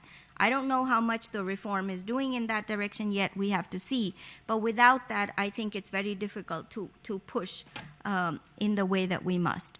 In closing, however, I'd like simply to say that we must recognize the pivotal role that we can play as the UN system in order to facilitate the participation of women and girls with disability and to build movements. We need to build a movement where you and I and us are all together. A disability movement alone or a gender movement alone is not going to suffice.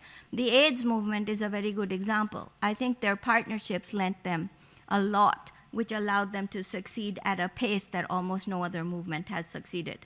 So we have much to learn from there.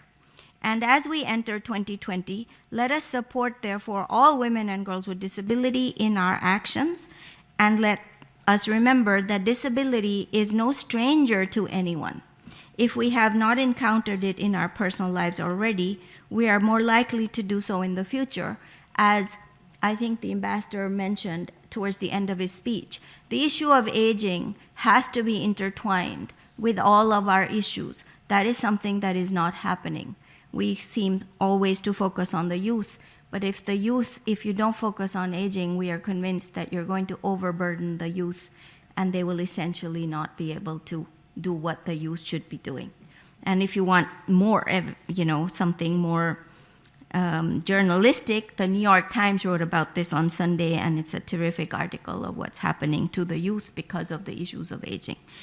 So disability has to be experienced and understood at a personal level.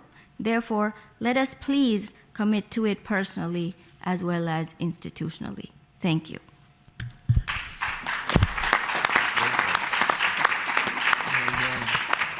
Thank you so much for having underlined what it is needed to make new initiatives sustainable, and also to encourage everyone to be united in order to succeed. Now, we still have 2 videos and 3 speakers, and I would really, really like to give the floor for questions and answers. I would like it to be a little bit more interactive.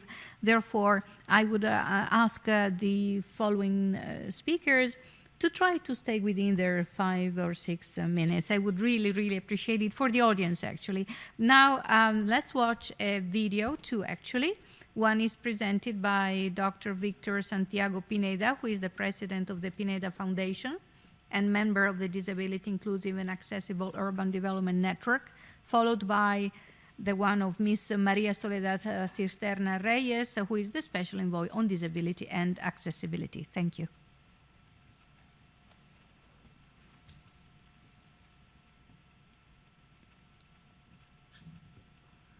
No magic. National Day of Persons with Disabilities, a day we celebrate the rights, dignities, and aspirations of over 1 billion people. People that live in cities, people that work in cities, people that move around in cities. However, cities are yet not being responsive to all of our needs. That's why we've launched the Cities for All Global Compact and campaign. The Global Compact on Inclusive and Accessible Cities will ensure that we align the Sustainable Development Goals to the local level and focus on the inclusion dimension of the SDG targets, specifically our targets related to SDG 11, our inclusive and resilient cities, SDG 10 on inequality, and SDG 17 on partnerships. Together we can build a future where all cities and all the people that live in them can experience a sense of belonging, but also a life without barriers and limits. We can do that by working together. This next video, you'll hear a little bit more about the voices from our partners and joining together and really creating a world without barriers. Join us at the www.citiesforall.org and help us build this more inclusive future. Thank you. How can we incentivize and transform 100 cities to be more accessible, inclusive, and resilient?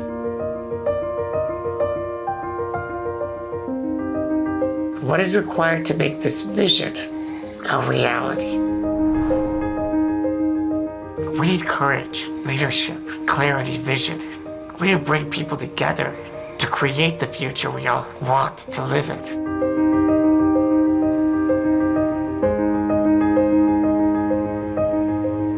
Yo pienso que estamos viviendo un cambio de paradigma donde desarrollar ciudades inclusivas está en la agenda y está encima de la mesa de los alcaldes y de los gobiernos. Pero aún falta mucho.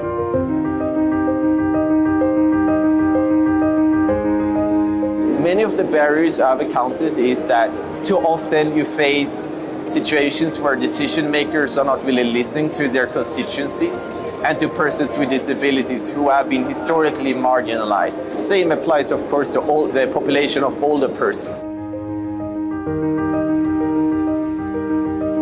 La responsabilidad creo que estaría dividida. Por un parte, por supuesto, tienen responsabilidad los gobernantes y los que toman las decisiones, pero por otra parte yo creo que también tiene gran responsabilidad la propia sociedad. Si no se tiene información, no se conoce la dimensión del problema o lo que estás haciendo, cómo impacta realmente en la sociedad. Data is important and is useful as long as we understand it and we know not only where it comes from, but what we need it for. So basically, data can actually help us better understand what the real needs of different communities within a city are. Esta grave crisis que vivimos hoy en Venezuela nos ha acercado a todos como ciudadanos. Hemos avanzado muchísimo en el tema de inclusión y no discriminación. La equidad a nivel de la calidad de los servicios. Ahora en un momento donde la gestión del conocimiento es una herramienta poderosísima para la toma de decisiones que usen. Hoy tenemos que privilegiar al peatón, hoy el vehículo debe de pasar a un segundo plano y justamente la movilidad debe de ser en ese sentido. Sensibilizar a las demás personas, que hagamos gobiernos abiertos definitivamente, donde todos quepamos, pero hay que empezar por los municipios, con la concientización, con el Estado e com a federação. É que pensar essa geração, né, a minha geração daqui a 30 anos, nós vamos precisar de cidades mais inclusivas e mais acessíveis para a grande maioria da população.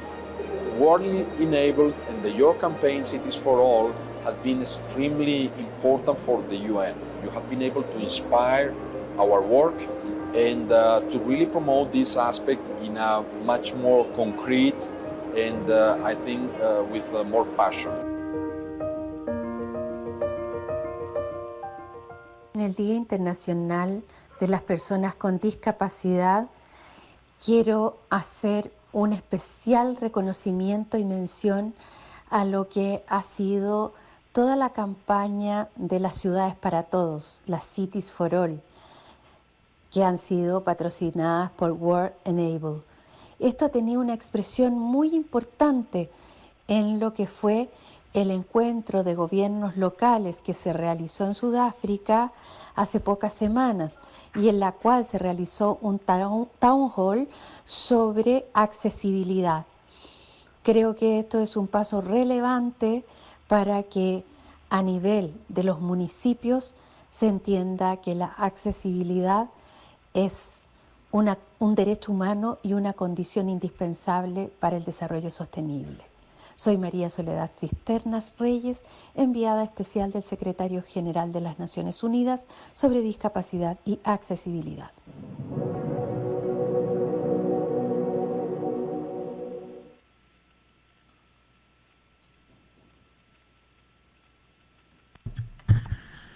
Well, thank you for these messages in various languages. So it is a real universal message, the one of universal design, universal inclusion, and the fact that even though we might speak different languages, have different religions or values, etc., when it comes to promoting, as Ambassador said earlier on, Walton, equity, then we can really be united. So thank you very much for both Pineda and Cisterna Soledad for their message. And now,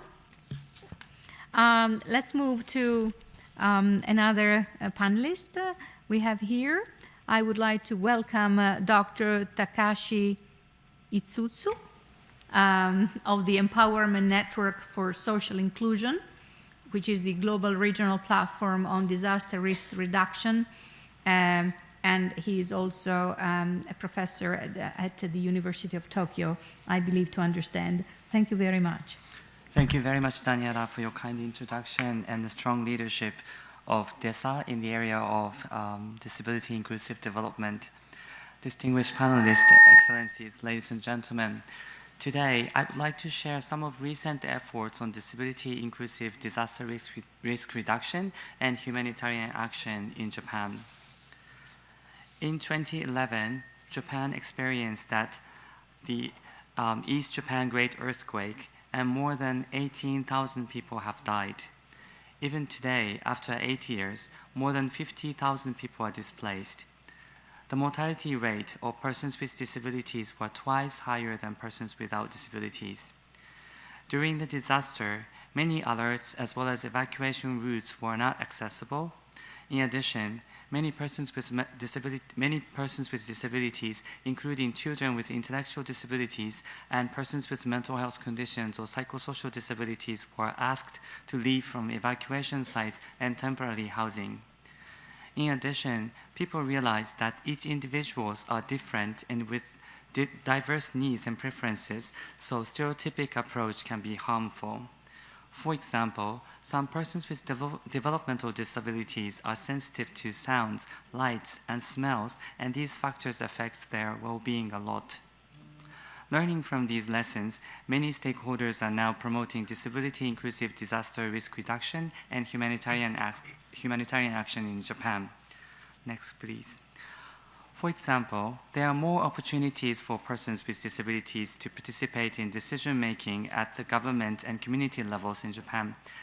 And there is stronger collaboration among organizations of persons with disabilities, especially through the process of developing a parallel report for the Committee on the Rights of Persons with Disabilities this year. In addition, positive cooperation among national and municipal governments, academia, organizations of persons with disabilities, and the private sector are increasing, and especially more young people are joining as innovators.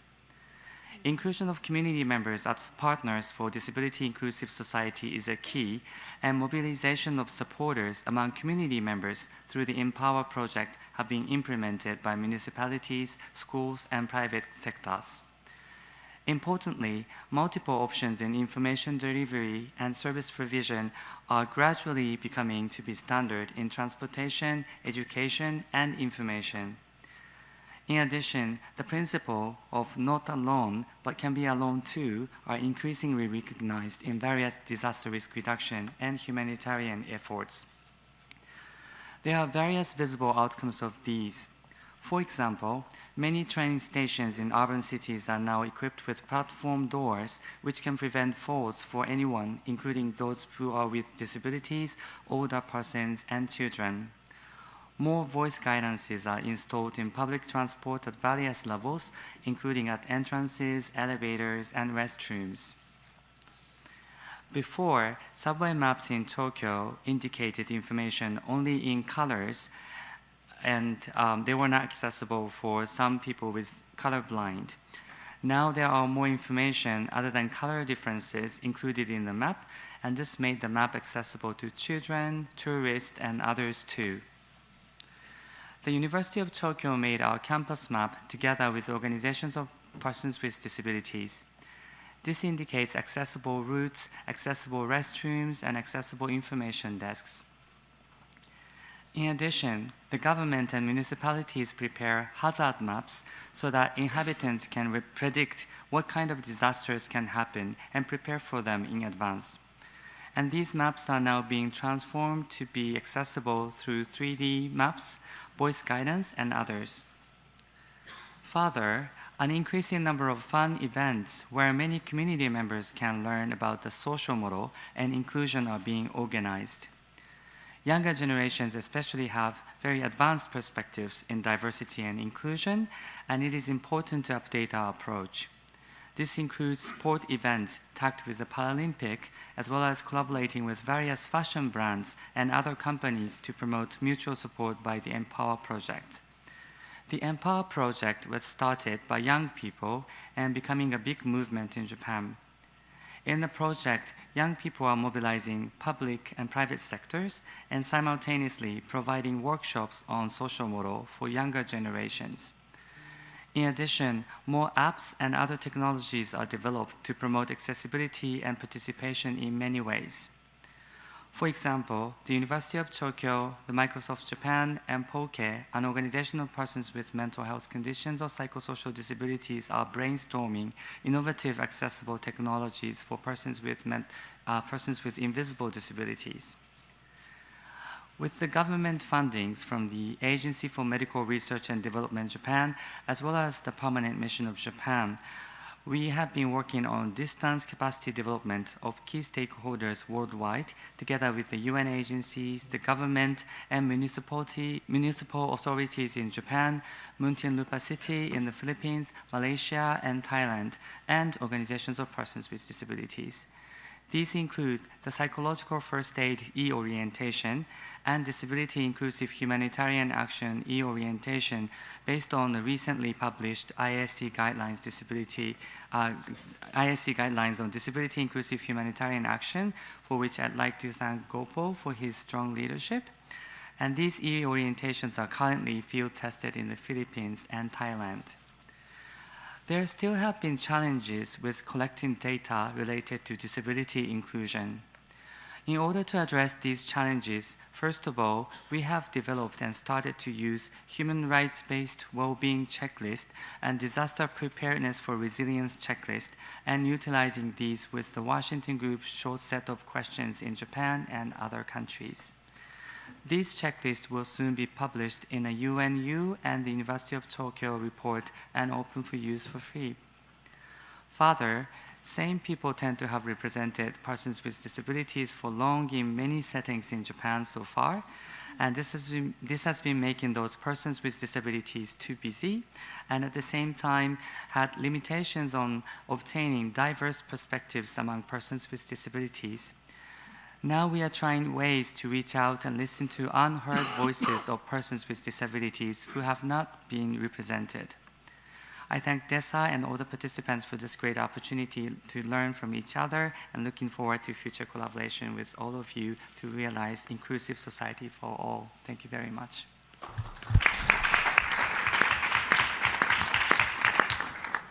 I wish to thank you for having brought here a pragmatic, practical example of how things can work. And I noticed that the audience was absolutely fascinated by your presentation. And talking about the topic you explained it to us now, I would like to thank the chief, Ms. Ito, who is sitting in the audience, the chief of the program on disability section in the division I lead, because years ago, Ms. Ito, together with the team, went to Sendai when there was this very, very important conference. And with her skills, abilities, and knowledge and passion about disability-related issues, she made a little bit of a miracle, making sure that disability was also included in the Sendai conference and outcomes. So I wish to thank her very much. Thank you, Akiko. And now, let's move to the next speaker. We had lots of conversations going on during these last weeks with the UNMAS, which is the United Nations Mine Action Service, because we had a dream. Maybe this year it didn't work exactly as we planned to, but in the future, who knows? Our dream was to join hands, and that part of the dream happened. Here we are together, to make sure that this resolution that has been adopted by the Security Council about persons with disabilities and conflicts would enable us to talk about the campaign and what we do here in DESA at global level on disability and much more in the Security Council. Now, this year we start working together, and who knows, maybe in the following years we will manage to have a very important event when it comes to celebrate new initiatives in favor of persons with disabilities and those friends and partners of persons with disabilities, particularly when they find themselves in areas where there are conflicts or where there have been conflicts. And about that, I would like you, Paul Heslop, Director of Operations in the United Nations Mine Action Service, UNMAS, to share more about this campaign that has been launched only a few months ago and will last for 5 years. Thank you. Thank you very much, and thanks for giving me the chance to speak today. Interestingly, listening to previous speakers, a couple of terms that I identify with but hadn't really thought about before, and experience in disability and what it means. I'm physically disabled in that my right arm is paralyzed from an accident 5 years ago, so I didn't get to experience physical disability till I was 45. And I also suffer from dyslexia, which wasn't diagnosed till I was in my mid-30s. So for the first 30 years of my life, I was told I was stupid and or lazy because I had problems with dyslexia. In an event like this, it's particularly interesting because I find it very difficult from that dyslexia to read a prepared speech, and it comes across as very misjointed. And as a result of that, I find this type of event quite intimidating, although I've done it many, many times. I would actually rather walk forward and defuse a bomb or clear a landmine than sit in front of a panel like this. And to be honest with you, I've cleared about 20,000 in my life, and this is far scarier than any bomb I've dealt with. So I do apologize if I'm a little bit disjointed, but I'll blame it on dyslexia. Campaign that we're talking about is to try and raise awareness of how explosive hazards around the world are actually creating victims on a daily basis. I've been clearing mines for over 25 years, and I first went to Afghanistan in 1997. I was there earlier this year, and a quite amazing statistic is that only 1% of the casualties today in Afghanistan come from the mines and explosive devices that were in the ground when I went there in 97. Which is, an amazing achievement of what's been done by the international community. The really depressing part of that is 99% of casualties now come from devices that were emplaced or used in the last 20 years, most of them since 2012.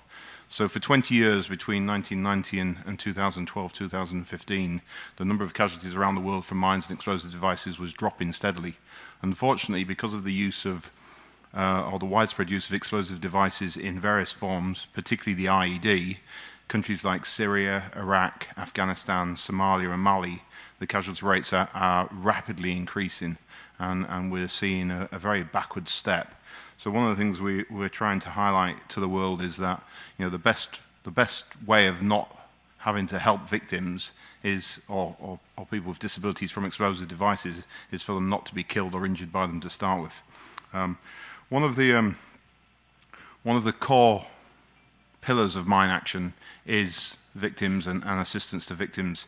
And most of the countries that we work in have signed up to the Convention of Rights of Persons and Disabilities, CRPD. But these countries are massively under-resourced. And if you think in most countries that are heavily contaminated with mines or unexploded ordnance, the fact that they're there indicates they've been in war.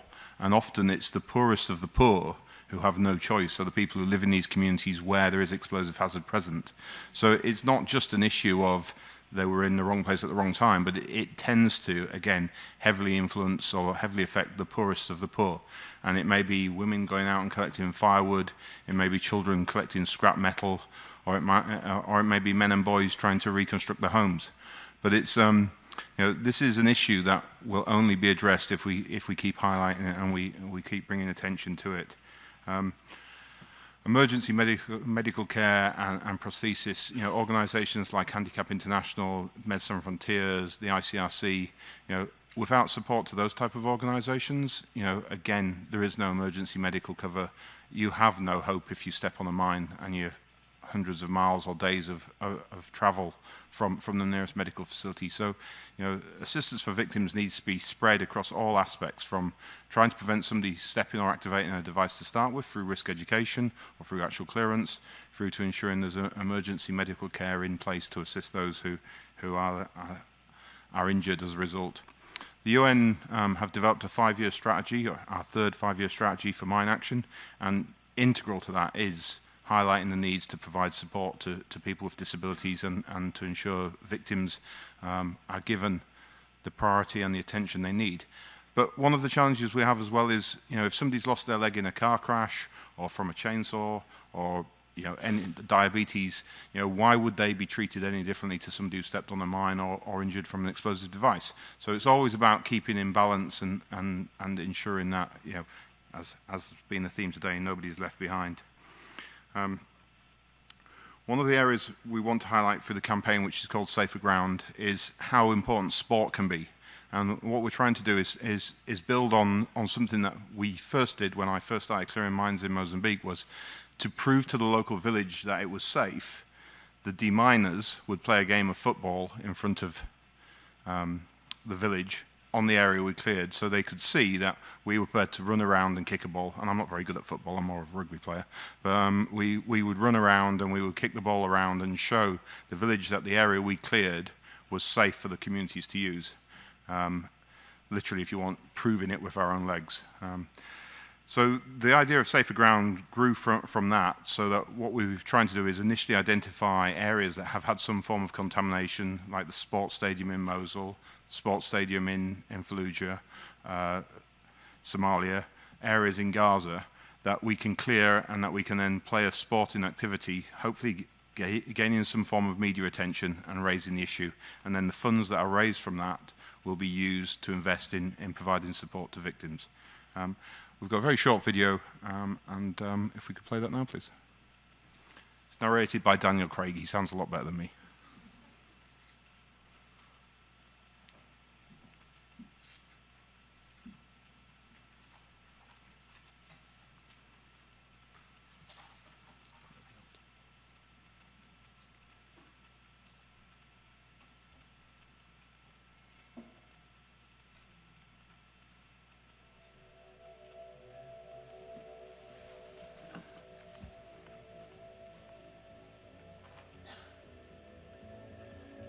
The new UN Mine Action Strategy 2019 to 2023 is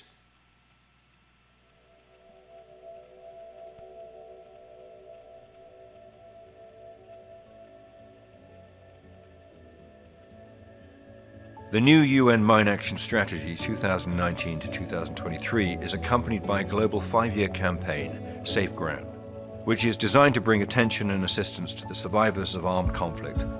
Safe Ground promotes the linkage between mine action, sport, and the Sustainable Development Goals. It turns minefields into playing fields. Supported by UN agencies, civil society organizations, and governments, Safe Ground aims to develop safe sports facilities where children, women, and men can train, practice, and play sports. The first step to restore security is to create Safe Ground.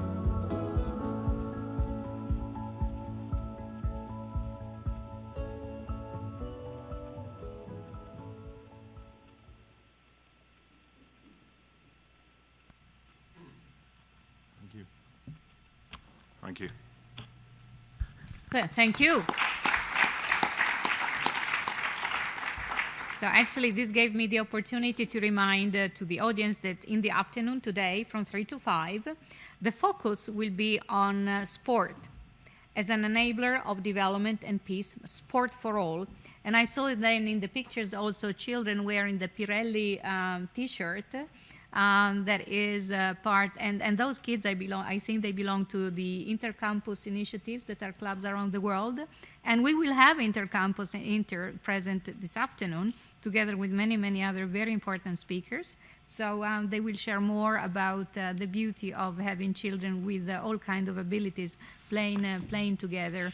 And thank you very much for this campaign. I would like now to ask to the last speaker, Tiziana Oliva, who is the Executive Director of the Global Influence and Impact area of work of the Leonard Cheshire, to share with us activities, new initiatives, and so on that are taking place in London and around the world. Thank you. Thank you, Daniela. I also have a presentation. Yeah.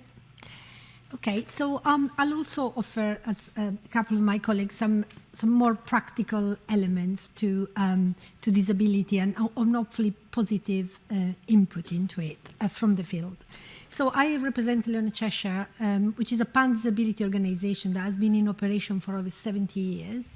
We work in Africa as well as Asia and the UK, and we focus on inclusive education, employment, youth empowerment, and innovation through technology. And we work in close collaboration with disabled people organizations, governments, and a diverse range of stakeholders. So today, I want to focus on a particular element of our work, which is very important to us, which is innovation through technology in the area of employment specifically.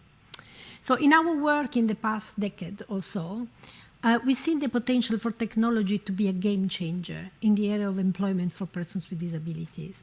I think we can all agree that technology has changed the way most of us think, behave, live, and work. And the nature of work is changing through technologies and offers new opportunities.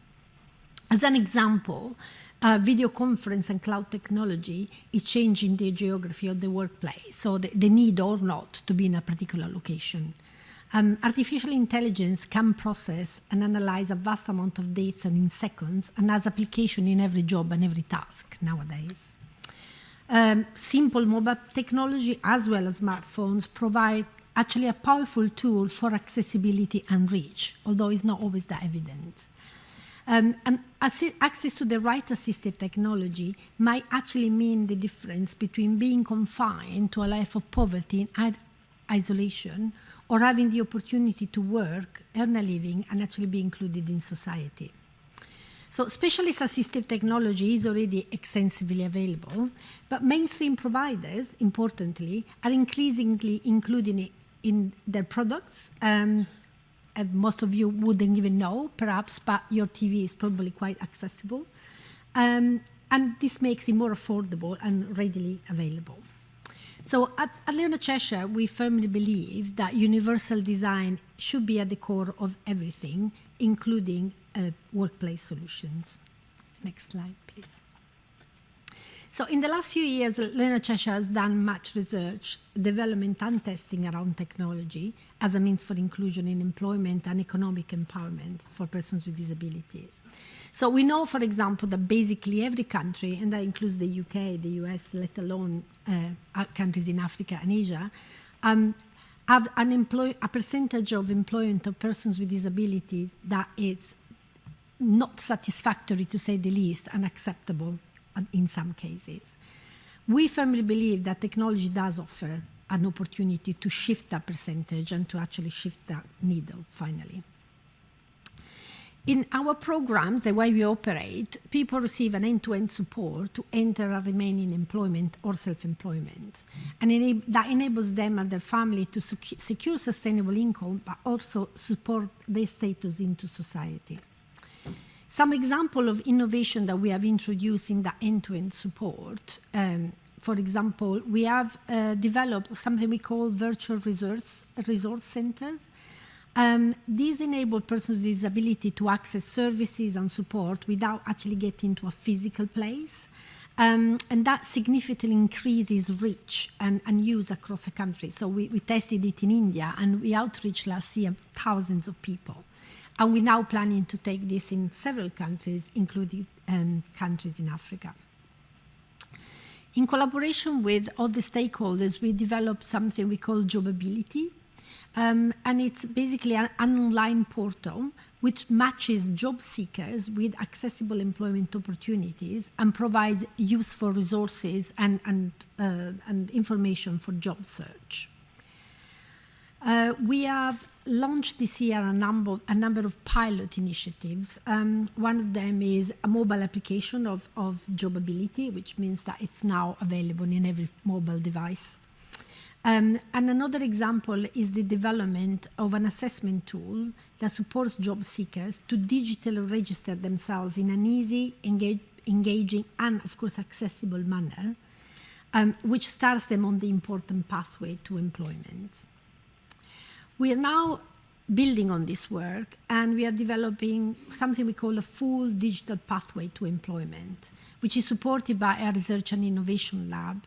This will support up to 50,000 people to access economic opportunities over the next 3 years.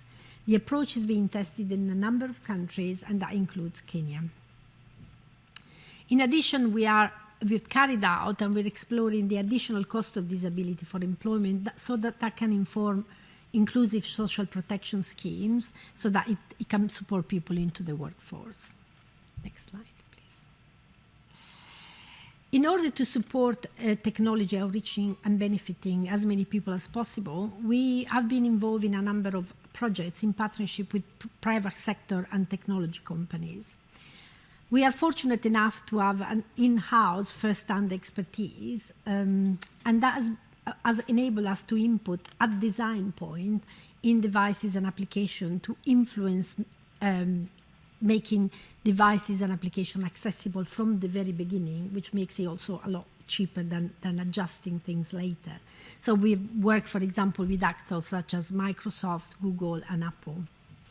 Some practical example. MySense AI, it is in principle a predictive health analytics.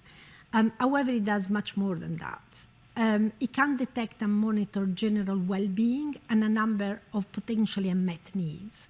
So it can detect, for example, moments of distress or a particular need like being thirsty. And this, I'm making it really simple, but this it shows it can be really revolutionary because you can imagine the difference that can make for people with complex disability who may be totally unable to communicate. Grid 3 is another similar tool that improves communication options for people with communication impairments. So it enables people to have a voice, control their environment, and live more independent lives, basically. It is designed for anyone with complex communication or access needs and includes a wide range of resources that one can control through touch, switch, eye gaze, and pointing devices. We're also now going to be working and supporting Google in a new project that aims at developing an assistant speech recognition, which will sort of improve their comprehension through speech in support of people with speech impairments. So these are just some examples, but you can imagine how this can make a significant difference actually for people to live in more independent lives and be included.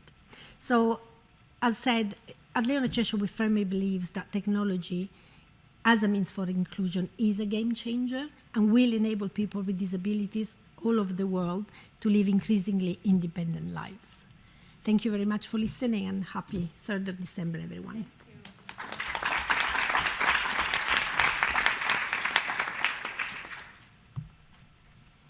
And now the floor is open. I would like, because I have already some people in the waiting list who would like to share with us some additional encouraging information and also pragmatic good practices already in place. So I would like to give the floor to the representative of Brazil, Mr. Ricardo Monteiro, from the Permanent Mission of Brazil, who will deliver a joint statement by the member states of Brazil, the United States of America, Poland, and Hungary, followed then by Mr. Ilario Schettino, who will also share remarks on behalf of the Permanent Mission of Italy to the United Nations. Thank you.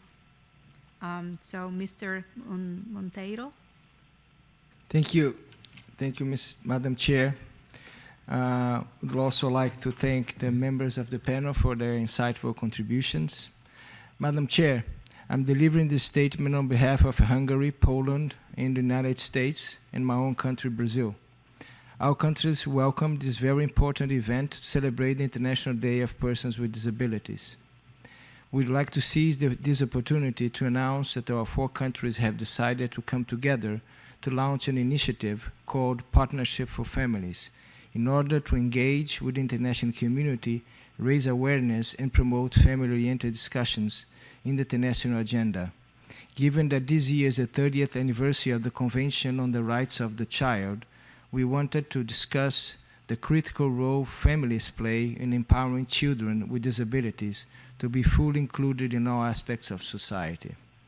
By promoting a particular focus on families and family-oriented policies, we aim to foster a dialogue and share experience and best practice on how governments can best contribute to better outcomes for families and to supportive and healthy intra-family relations, with a view to ensuring that the rights, capabilities, and responsibilities of all family members are respected.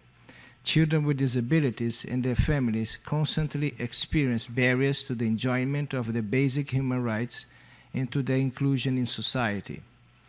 Their abilities are overlooked, their capacities are underestimated, and their needs are not seen as a priority.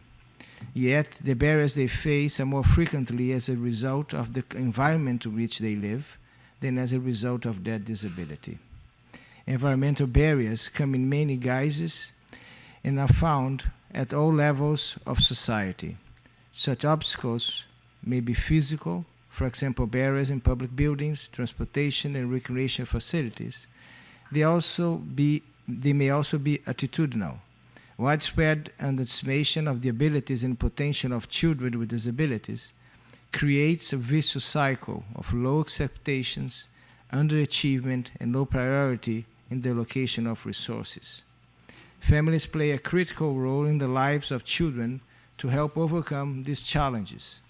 Supportive family environments for children with disabilities empower them to go to school, to play with their friends, and to do everything their peers without disabilities do.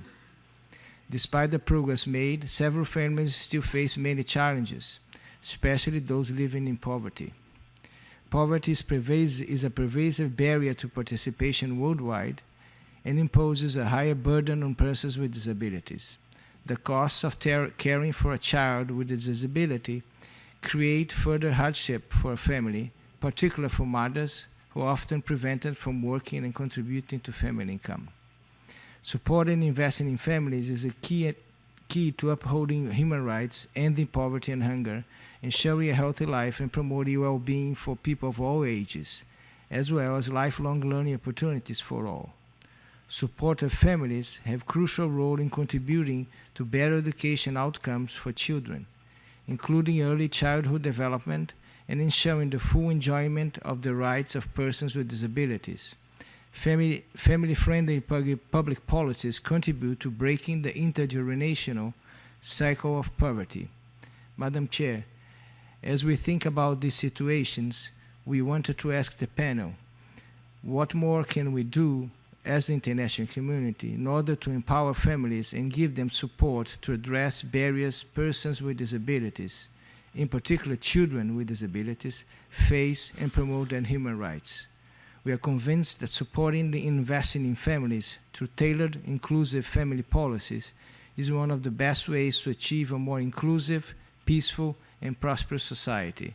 We want to work on effective solutions based on this essential foundation through joint action and exchange best practice in a partnership for families. I thank you. Thank you very much. Family, as you know, is in the portfolio of the division I lead for Days of Globally. And indeed, the disability is there too in our portfolio. What you said is extremely relevant if we want to empower children of today to be the leaders of tomorrow, be that they have or not a disability, because we all have abilities. I would like now to ask the Permanent Mission of Italy to share views and your question together with a couple of others, or I would like to have from the floor, then will be answered by the panel. We are running a little bit late, but I do hope that there will be the indulgence also of the interpreters of sign language, who has done an amazing job, he and the other colleague, to give us a few more minutes. So.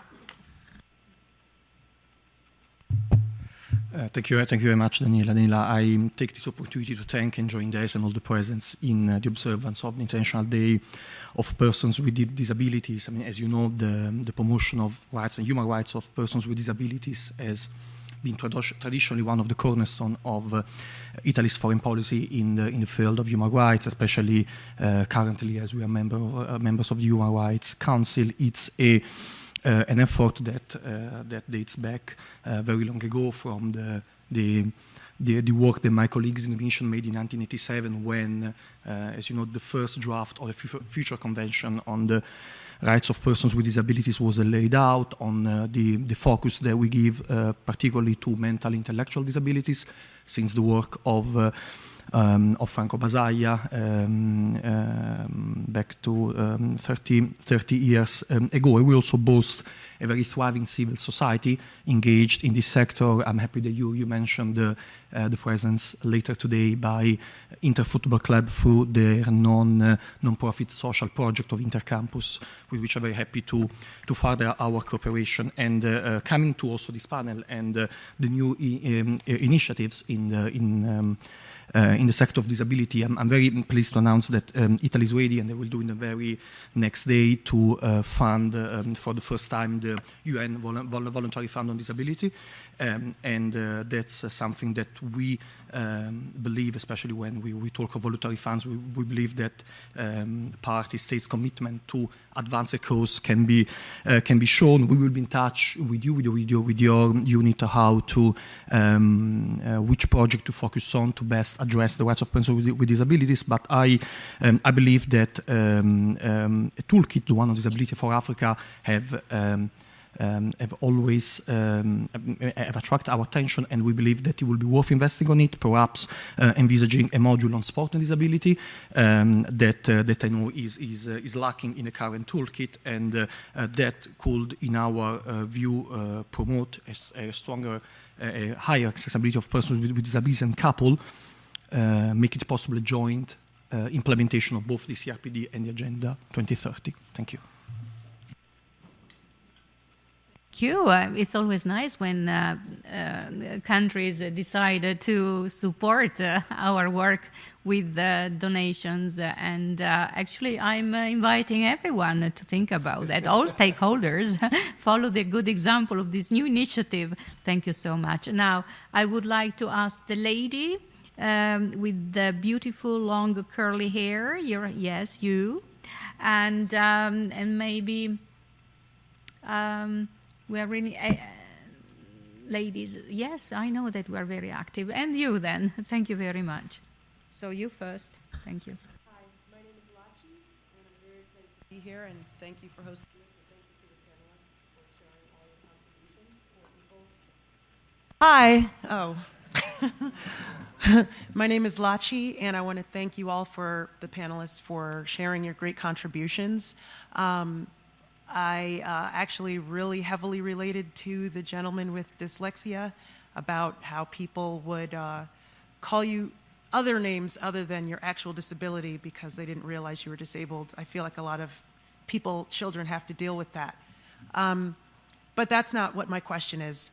My question has to do with the employment, so I believe it might go towards the Tizinia Oliva.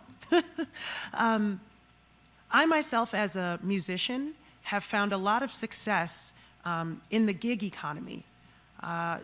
because I'm visually impaired, it's difficult for me to have a regular day job. And because I can stay at home and just use my computer to access gigs, there are several websites that are things like Fiverr or things like TaskRabbit. I personally use a thing called SoundBetter that helps me find sound and music gigs online, and I can record in my home, and I can fly my vocals over to the producers. How focused are you or anyone or other people doing employment initiatives on trying to help implement and broaden the gig economy as an alternative to finding work?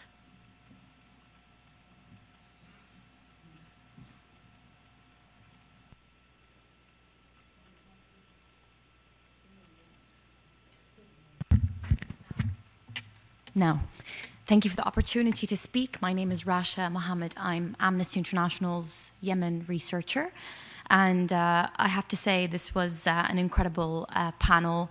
The reason why is because I just recently, with my colleague Rawiya, who's the crisis response advisor in the organization, come back from Yemen, where we focused our research on the experiences of persons with disabilities in the context of conflict. So today we are releasing our first report about the topic, and it's great to hear all these relevant topics being discussed by the speakers. And our interviews have documented the experience of persons with disabilities living in displacement as well as the wider community in Yemen. And they spoke of facing barriers which have been mentioned by the panel in equally accessing quality healthcare, education, employment opportunities, and also living in displacement. Persons with disabilities in such contexts face difficulties accessing aid and inadequate living conditions such as inaccessible sanitation facilities. And lastly, humanitarian workers in Yemen are yet to adequately collect quality disability disaggregated data affecting their ability to deliver an inclusive response. So I suppose my question is, I think it's great that all these states have committed to work on this topic and to also up their contributions on this portfolio. However, one of the issues we saw on the ground is that these donations and donor states are not always following up on how this money is being implemented in a disability inclusive manner. Where does the panel think states can do better in this, and what's the best way forward, for example, like applying the IASC guidelines or such? Thank you. Well, thank you all. I would invite, if the answers are kind of long, because the questions were very good ones and they deserve time, if the panelists can also then spend a little bit of time after we close this morning. And I invite you to come back here at 3 when we talk about sport for all and development and peace. Since sport has been mentioned quite a few times today as a way of promoting leadership and empowerment. Now, I would like to ask maybe first the panelists to reply to the representative of the Permanent Mission of Brazil who delivered remarks on behalf of quite a few countries. Maybe you could, or in the panel, is anyone who would like to give an answer or start a conversation? Okay. Ambassador, maybe, yeah, we needed to. Thank you. Excuse me. Thank you very much. There are many really very good questions and comments. And as Daniela says, we could have this conversation further offline. The question of families are obviously very critical, as you heard from one of the earliest speakers today and Daniela herself. And almost every person with disability who have had, especially growing up having disability as a child, would tell you the role of family is what have brought them through, and the importance and significance of that. Family, of course, means not only mom and dad, brothers and sisters, but it depends on where you are in the world. That family means a larger network of persons within the community. grandparents, cousins, uncles. My own experience when I grew up in an environment, and my family, which was critical in my development, is I grew up in what a typical African big yard or compound, and it is that compound that saw me where I am at, and I know that, and I am. So the reality is of an importance of family. Just one last point on families. There's some people who say that disability is everybody grapples with disability as an individual in your life, and to some extent that's true. Each one of us who have a disability grapples with our life daily, but in any community, any society, disability affects the family and in many in developing countries, the community. Thank you so much. Maybe if there is another one from the panel who would like to add something to the questions or comments we have heard, only 1 minute, and then you can have a conversation with the panelists afterwards because it's very late. Yes, Perla. You, yes. I just want to say that on the issue of the gig economy, the UN is trying to look at the issue of the future of work always. And the gig economy, as I was even preparing for this speech, I thought about it because on the one hand, the gig economy is extremely helpful for the type of thing that you mentioned. On the other hand, it does run the risk of a certain isolation which will set in. So I think one has to look at any solution that our innovative future will present as a two-sided coin. And while it can be very beneficial for you, as you correctly point out in my view, it's equally important that we also look and be very cautious of the other side. The gig economy will happen, so the question is what measures and interventions do we put in place to counter some of the problem aspects that will also set in unless something is done about it. So thank you. Thank you all. Thank you very much. So can I just say a quick Please, comment? Ambassador. And just to say that the gig economy, I think, we should see the gig economy in the broader context of technology. It's the use of technology in transforming the lives. For me, technology is the wheel for a person with disability. It transforms your life completely. So the gig economy is one factor within the broad use of how technology is useful in employment and other aspects of the lives of a person with disability. Can I? Please. Go for no. I just responded quickly to the colleague from Amnesty regarding your experiences in Yemen and your subsequent question. I think we are seeing some action on ground. What we see in terms of a disability inclusion or disability inclusive humanitarian action, we see pockets of good practices within an ocean of exclusion, you know. But what we have to, we are seeing signs that this is getting replicated or scaled up, but we really need to see scaling up of disability inclusive humanitarian action. And that can only be done through, there are critical actions. Number one is data, as it was mentioned. The humanitarian data architecture have to factor in persons with disabilities. It's happening. If you see OCHA's guidance this year on developing humanitarian response plan, it has very, very specific requirements on disability. If you see the ES guidelines, if you see the Central Emergency Relief Fund, $500 million a year, more than that, disability is one of the priorities this year, right?